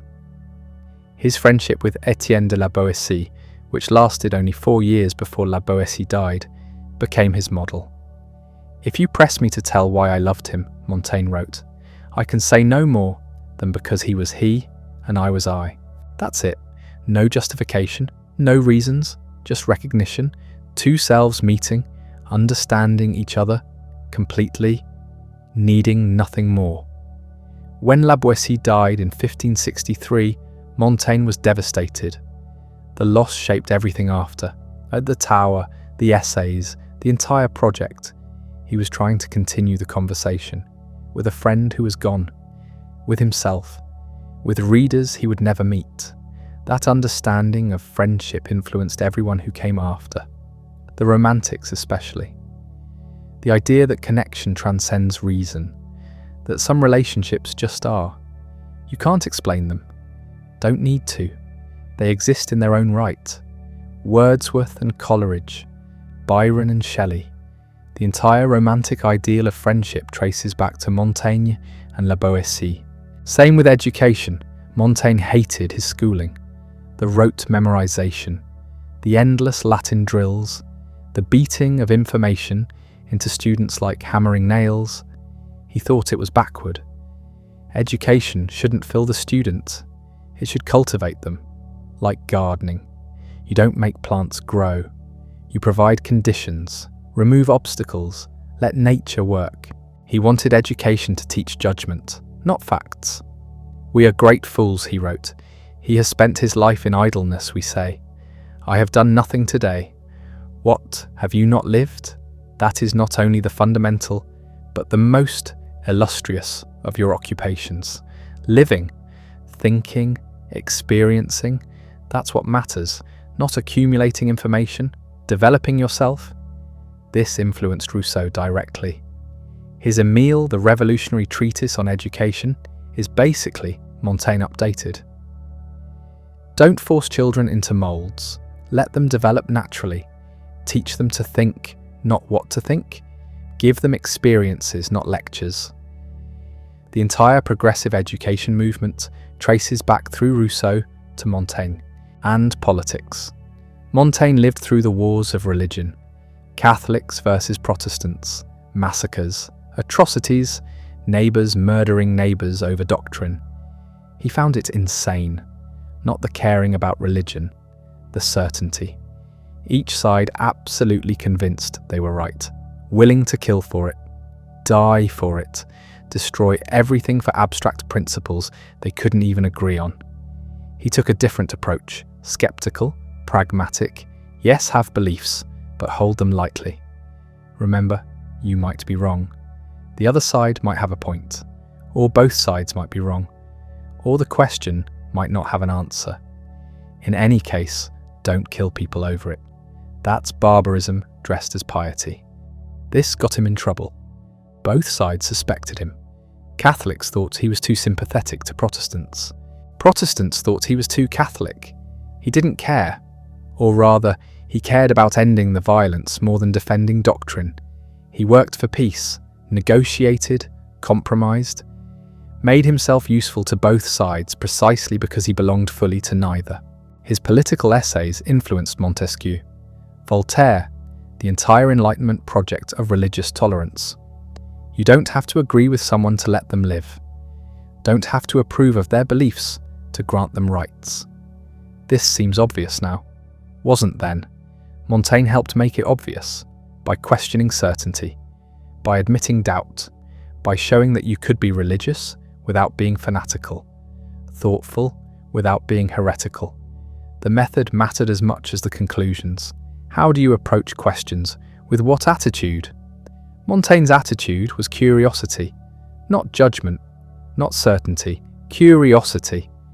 Let's examine this, look at it from different angles, consider counter-arguments, admit what we don't know, stay open, keep thinking.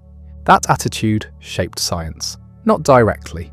Montaigne wasn't a scientist, but the scientific method requires exactly that stance. Curiosity over certainty, questions over answers, willingness to be wrong, to revise, to keep testing. Francis Bacon, who helped establish the scientific method, read Montaigne, absorbed the attitude, applied it to nature instead of human nature. The modern world is built on that attitude, On questioning, on empiricism, on admitting uncertainty, on revising conclusions when evidence changes? That's not natural. The natural human tendency is certainty, conviction, defending what you already believe. Montaigne showed another way, demonstrated it, made it appealing, made it work. He also influenced literature. Obviously, the personal essay is his invention. But more than that, the idea that ordinary experience matters, that inner life is interesting, that you can write about yourself without being important. Before Montaigne, you wrote autobiography if you were a saint or a king, if your life had public significance. Montaigne wrote about himself because he was human. That was enough. This opened literature to everyone. If Montaigne's experience mattered, so did yours. If his thoughts were worth recording, so were yours. If his contradictions were interesting, so were yours. The novel as we know it, focused on ordinary people's inner lives, descends from that permission. Richardson, Fielding, Austen, all of them writing about regular people, as if they mattered. Because Montaigne showed they did. Virginia Woolf saw this, called the Essays the first modern book. Because Montaigne was the first modern consciousness, the first writer to make his own uncertainty the subject, to examine himself not as representative of anything, not as moral example, just as himself, complex, contradictory, interesting precisely because he was so ordinary and so strange. The essayists who followed knew their debt. Bacon acknowledged it. Emerson absorbed it. Virginia Woolf, George Orwell, James Baldwin. The entire tradition of personal non-fiction traces back to the tower in Bordeaux, to the man writing about kidney stones, and the smell of his library, and whether his cat was playing with him or he with his cat. That last question, by the way, opens another dimension. Montaigne's relationship with animals, completely unusual for his time. The culture said animals were different in kind from humans. No reason, no soul, just biological machines. Descartes would later argue this explicitly. Animals are automata. Their cries of pain are like the creaking of machinery. Meaningless. Montaigne rejected this completely. He watched his cat, played with her, and wondered, when I play with my cat, who knows if I am not a pastime to her more than she is to me? The question undermines everything. Who's the subject? Who's the object? How do you know? You can't get inside the cat's mind. Can't know what she's thinking. Maybe she's just as curious about you. Maybe more intelligent. You don't know. This opens on to the problem of other minds. How do you know anyone else has consciousness? You experience your own thoughts directly. Everyone else is inference. Maybe they're philosophical zombies, behaving as if conscious but actually empty. You can't prove otherwise. Montaigne was raising this problem centuries before philosophy made it formal, and extending it to animals. If you can't prove humans have minds, you certainly can't prove animals don't.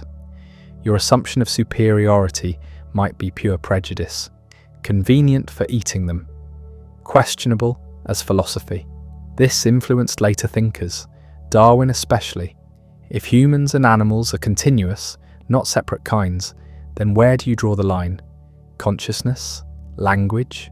Tool use? Every line you draw, some animal crosses it. Maybe the difference is degree, not kind. Animal rights philosophy traces back here. Peter Singer's arguments, Tom Regan's, the entire project of taking animal suffering seriously. Montaigne didn't develop a full theory, just asked questions, noticed things, challenged assumptions, but the questions were enough. They stuck. They spread. They changed how people think. Same with his essays on cannibals, on the New World, on cultural difference. The culture said European civilization was superior. Obviously, Christianity, classical learning, technology, proof of advancement. Everyone else was barbaric, needed converting, civilizing, conquering for their own good. Montaigne questioned this, met people from Brazil, listened to them, learned about their customs, and noticed something. They seemed shocked by European practices, by inequality, by poverty existing alongside wealth, by cruelty. Maybe, Montaigne suggested, they had a point. Maybe European civilization wasn't obviously superior. Maybe different cultures had different values, different ways of organizing life, different answers to human questions. Maybe barbarism was in the eye of the beholder. This was radical, cultural relativism before the term existed. The idea that you can't judge other cultures by your own standards, that your own culture's practices might seem barbaric to outsiders, that there's no neutral standpoint, no view from nowhere, just different perspectives, each shaped by its own assumptions.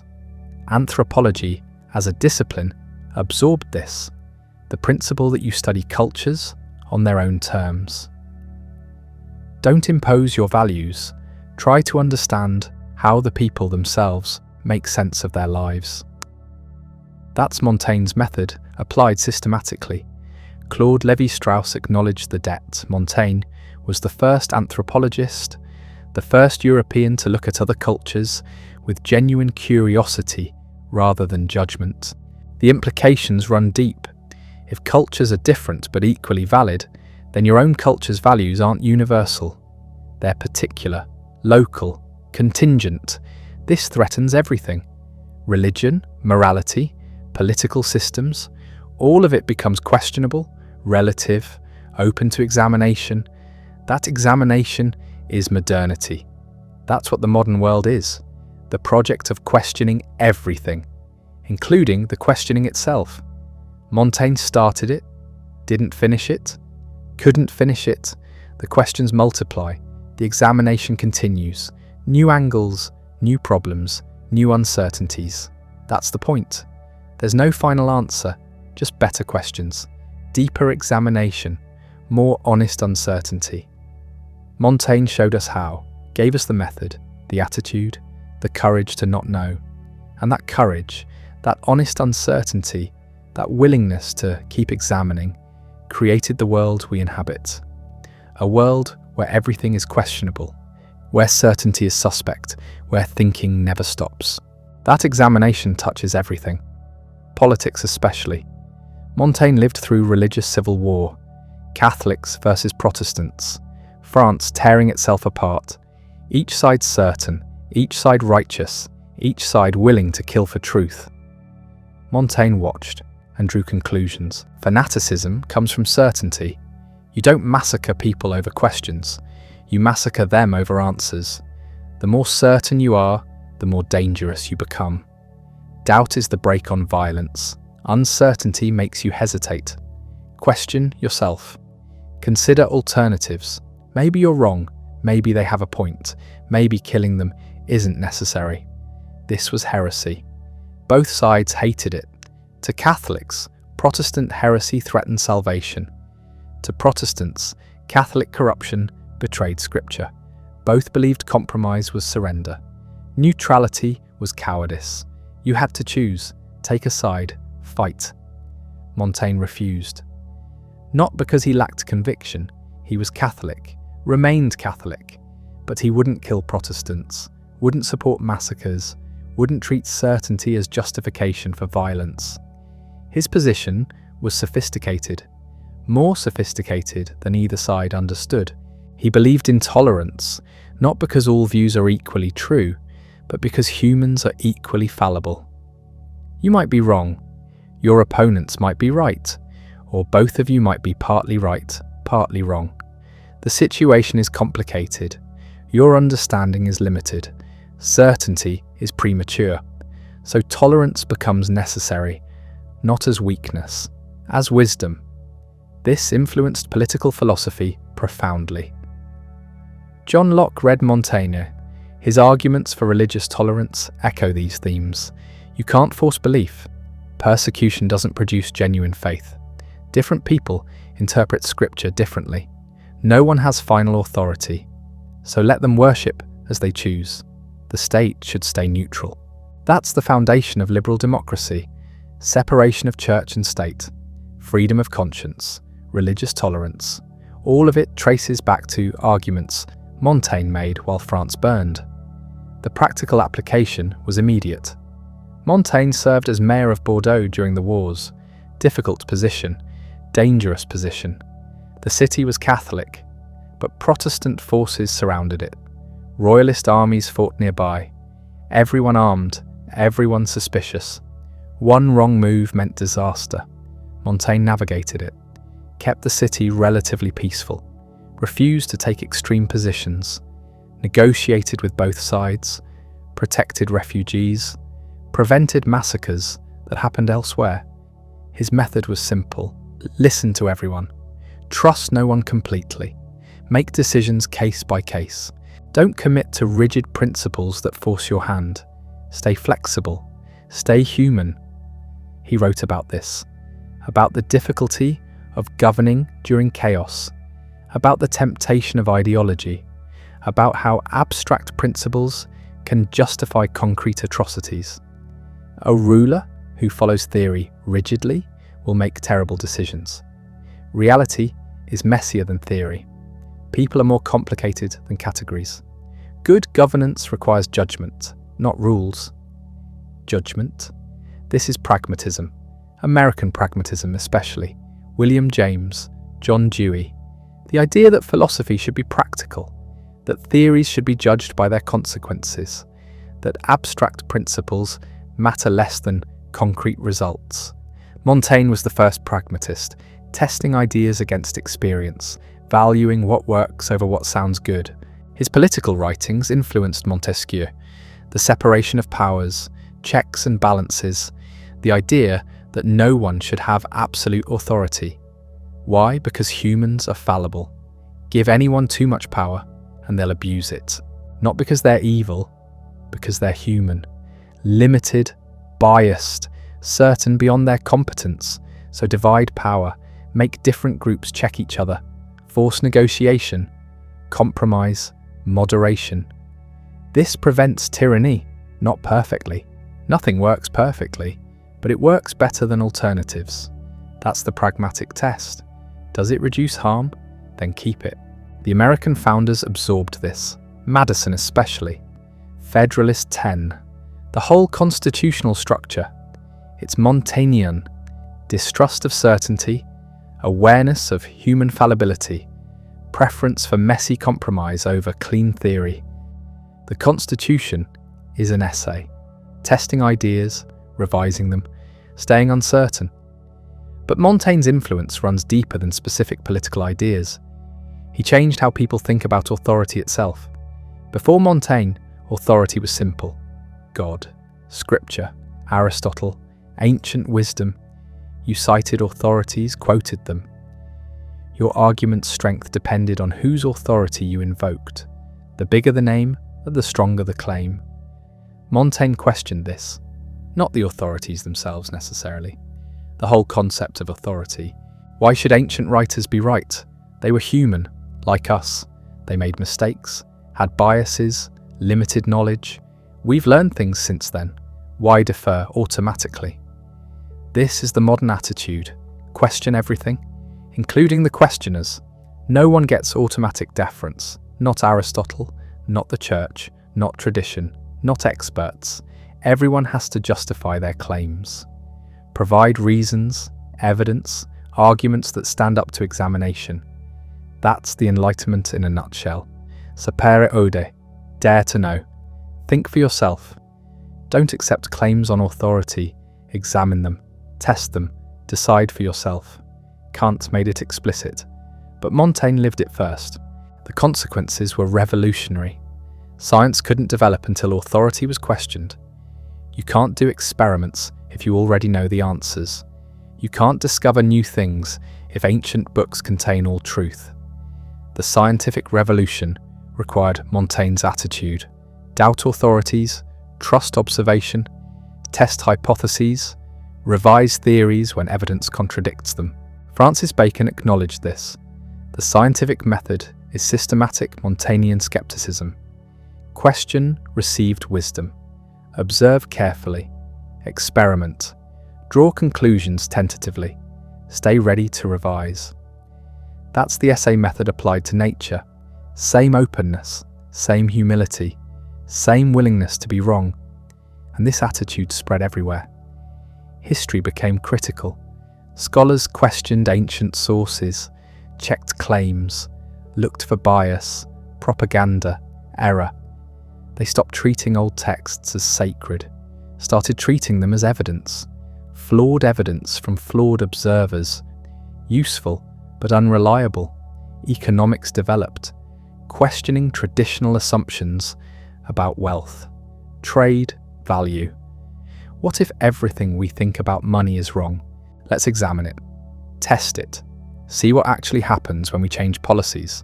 That's Montaignian economics, Smith, Ricardo, Mill, all of them questioning inherited wisdom. Even religion changed, theology became critical.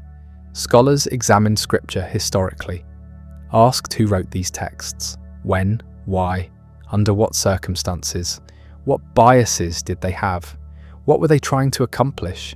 This was shocking, treating the Bible like any other ancient text, but it was inevitable once Montaigne's attitude spread.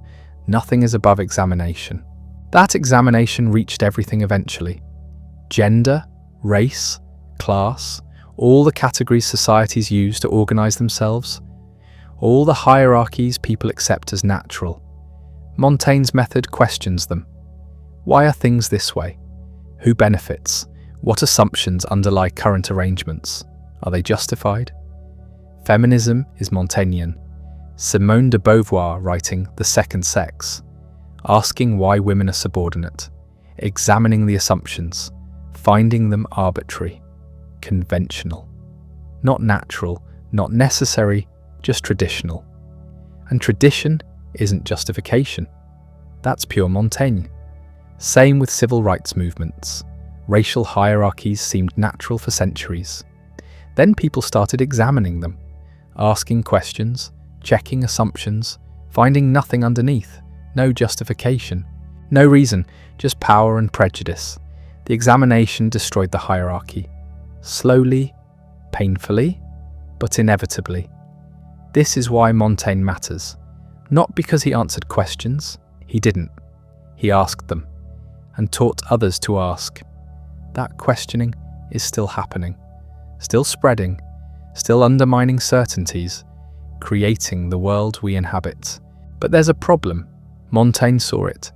The questions never stop. You question authority, then question the questioning, then question the questioning of the questioning. Where does it end? Does it end? Can it? If everything is questionable, then nothing is certain. If nothing is certain, how do you make decisions? Act? Live? The skeptical method works great for undermining bad ideas, less great for building good ones. You can tear down false certainties easily. Building true ones is harder, maybe impossible. Montaigne struggled with this. His essays circle the problem repeatedly. How do you live without certainty? How do you make choices when every option is questionable? His answer was unsatisfying. You muddle through, act provisionally, do your best with limited knowledge. Accept that you might be wrong. Keep examining, keep adjusting. That's not heroic, not inspiring, but it's honest, and it's what humans actually do. We act despite uncertainty, make decisions with incomplete information, live in ambiguity. The alternative is paralysis or false certainty. Both are worse. This connects to his views on death, the central human question, the thing everyone fears, the uncertainty that matters most. Montaigne wrote about death constantly, obsessively, trying to understand it, prepare for it, make peace with it. His conclusions evolved. Early essays are stoic. Death is natural. Accept it.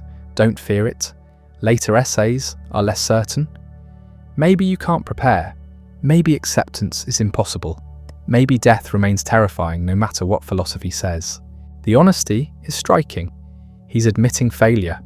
Philosophy can't solve this problem, can't remove the fear, can't make death okay. All it can do is help you think about it. Face it. Acknowledge it. That's not nothing. but it's not victory either.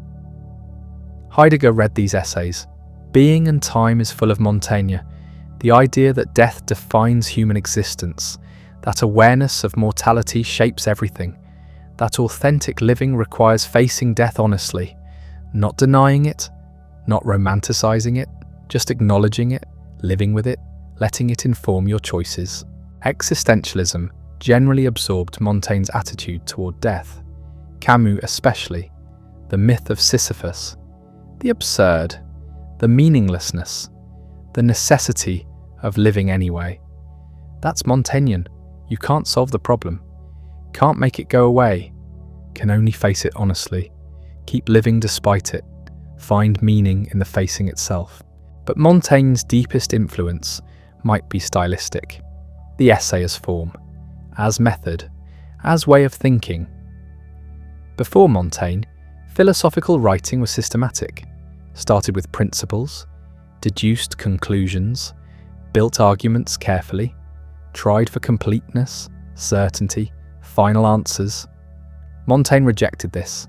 His essays wander, digress, circle back, contradict themselves, change direction midstream. They're messy, like thinking actually is, like life actually is. The form matches the content. Uncertainty requires uncertain prose. Questions require questioning structure. This liberated writing. Suddenly you didn't need a system, didn't need answers, could explore ideas openly, follow where they led, admit confusion, change your mind. The essay became the form for honest thinking, provisional, exploratory, human. Every essayist since owes him. Emerson, Thoreau, Woolf, Orwell, Baldwin, Didion, they're all writing Montaignean essays, personal, questioning, uncertain, using themselves as evidence, their experience as data, their confusion as method. That's the lineage. That's the inheritance. And it's not just professional writers. Blogging is Montaignean. Social media too. Everyone writing personal reflections, sharing observations, questioning things, being uncertain in public. It's crude often, unreflective, but the impulse is the same. Ordinary people thinking aloud, testing ideas, revising them. That's what Montaigne made possible. He democratized philosophy, made it accessible. You don't need training, don't need credentials, don't need systematic method. Just think honestly, observe carefully. Write down what you notice. That's philosophy. That's the essay. Anyone can do it. This matters more than specific arguments, more than particular conclusions. Montaigne's real contribution was showing that philosophy belongs to everyone, that thinking is human activity, not specialist domain. You have a mind, use it, examine things, question things, write things down. You're a philosopher now. That's the legacy, not a system, not answers, an invitation to think, to question, to examine, to write, to be uncertain honestly rather than certain dishonestly, to keep looking, keep wondering, keep trying to understand. Montaigne died in 1592, 59 years old, writing until the end, adding to his essays, revising them, never finishing them. He knew they were incomplete, knew they always would be. That was the point. The examination continues, has to continue, can't stop. 4 centuries later, we're still reading him, still finding him relevant, still recognizing ourselves. The questions haven't changed, the uncertainty hasn't resolved. We're still examining, still questioning, still trying to understand what it means to be human. And that's Montaigne's achievement, not answering the question, showing us how to live with it. We've followed Montaigne through his life, through his library, through his mind. But there's something we need to address directly. Something that runs through the essays like an underground river. Something uncomfortable. Something most readers prefer to ignore. Montaigne was wealthy, comfortably wealthy, inherited wealth. He didn't earn it, didn't build it, was born into it. The tower where he wrote, the library he filled, the leisure to examine himself for 20 years. All possible because others worked. Peasants farmed his land. Servants maintained his house. An entire economic structure supported his philosophical withdrawal. This matters, not to dismiss him, not to invalidate the essays, but to understand them fully, to see what they reveal and what they hide. The essays are often read as universal, timeless, true for all humans everywhere, and in many ways they are. The questions are universal. The uncertainty is universal.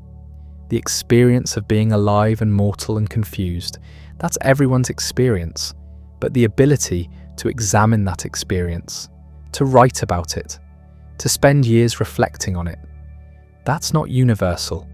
That's privilege. Specific historical privilege.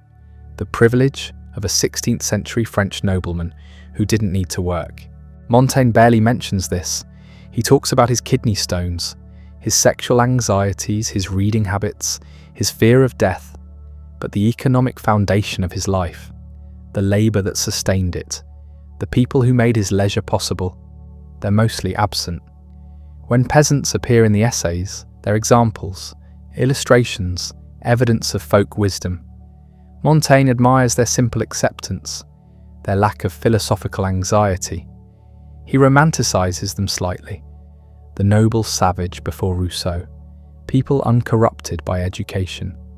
But he doesn't examine the relationship, doesn't ask what it means that his freedom depends on their unfreedom, that his leisure requires their labour, that his ability to question everything rests on an economic base he never questions.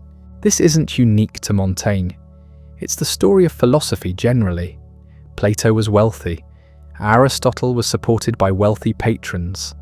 The Stoics were often slaves or emperors, but wealthy or enslaved. Both had time to think, because others did the work. Modern philosophy pretends otherwise. Pretends thought is pure, disembodied, happens in some abstract realm separate from material conditions. But it doesn't. Thinking requires time, energy, resources, not worrying about survival. That's not available to everyone. Montaigne knew this implicitly, had to know it, but never examined it directly. Never turned his questioning eye on his own position.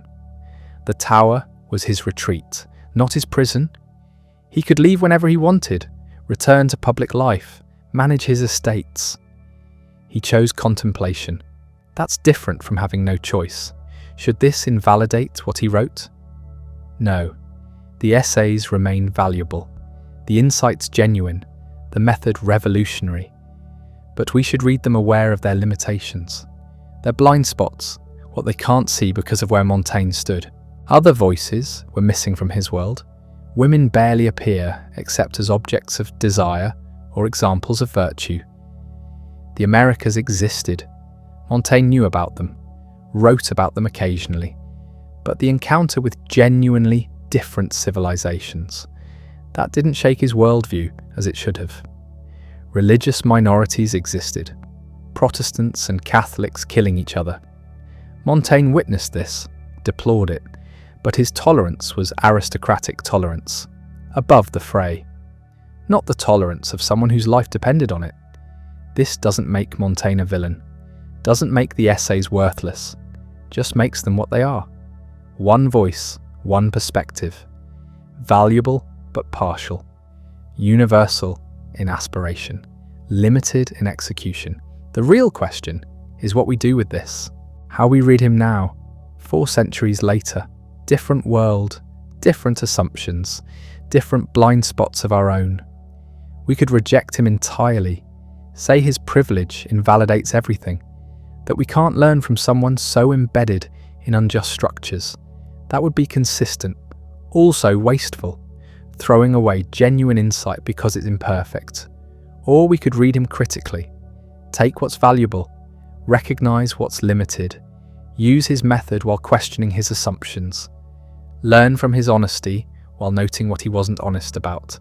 That seems more useful, more Montaignian actually. He'd probably approve. The essays teach questioning, examining, remaining uncertain, We should apply that to the essays themselves. Question them, examine them, remain uncertain about what they're really saying. That's the method he gave us. Use it on him.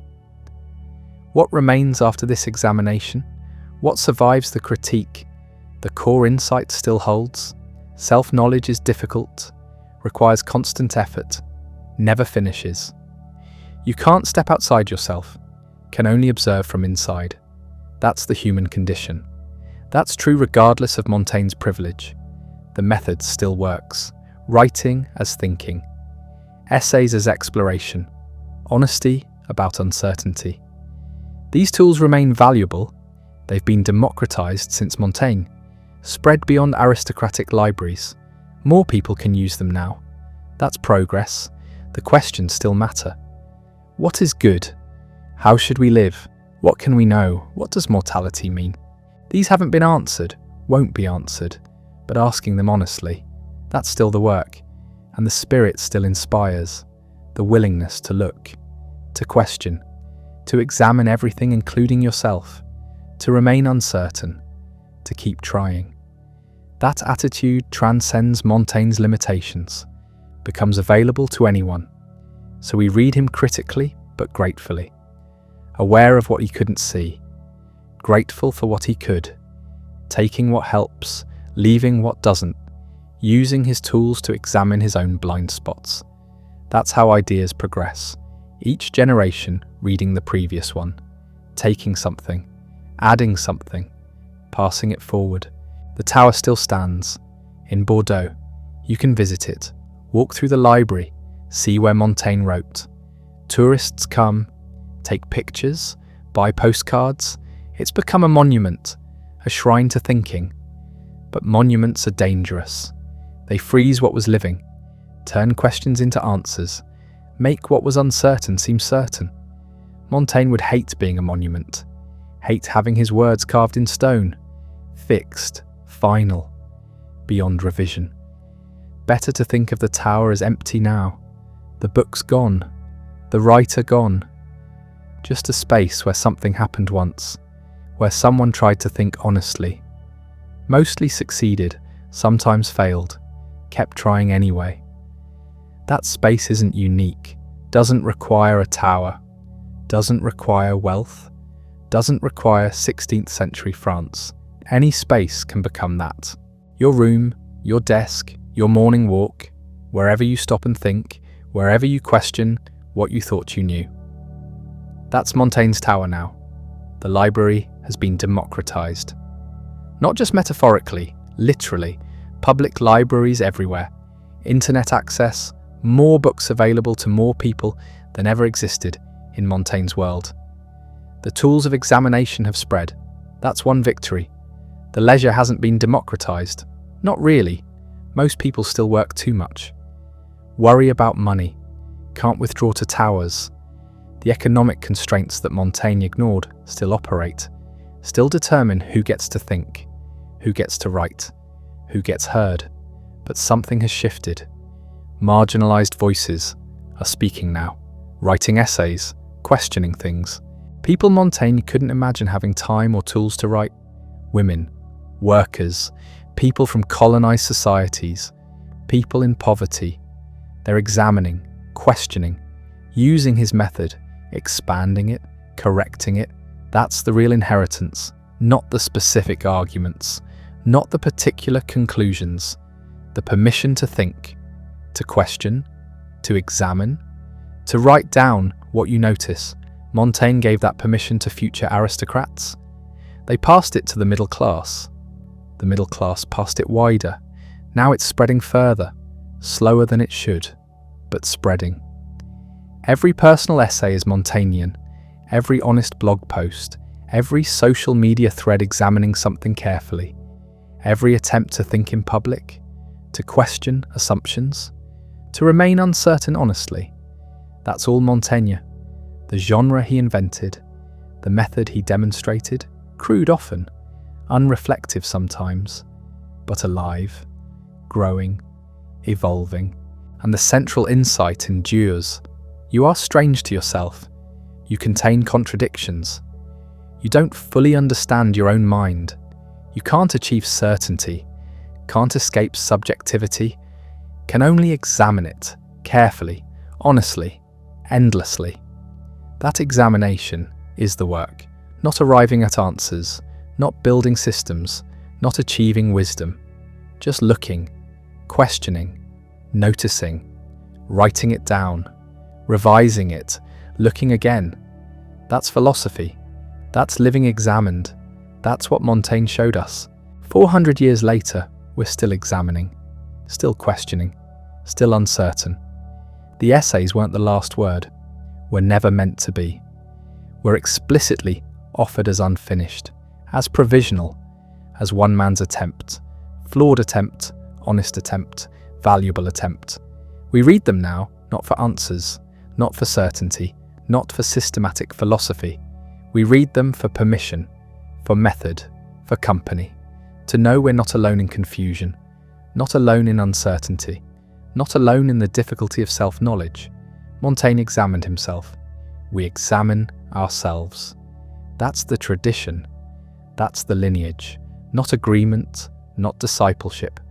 Just the shared work, the human work, the work of trying to understand what it means to be alive, to be mortal, to be confused, to keep going anyway.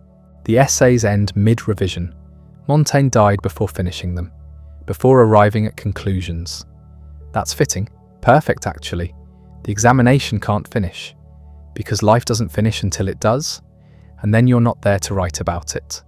So the work continues, has to continue, each generation taking it up, examining, questioning, being uncertain, writing it down, passing it forward. That's what Montaigne started. That's what we inherit. Not wisdom, not answers, a method, an attitude, an invitation to look at yourself, honestly, to question everything, including your questions, to remain uncertain, to write it down anyway, to revise constantly, to never finish, to examine until you can't examine anymore. That's what philosophy is. That's what living examined means. That's what Montaigne gave us. Not solved, not answered, not completed, just begun, opened, made possible, for himself first, then for us, then for whoever comes next. The tower is empty now. The writer gone. The essays remain, unfinished, uncertain, questioning, examining, still, always, forever.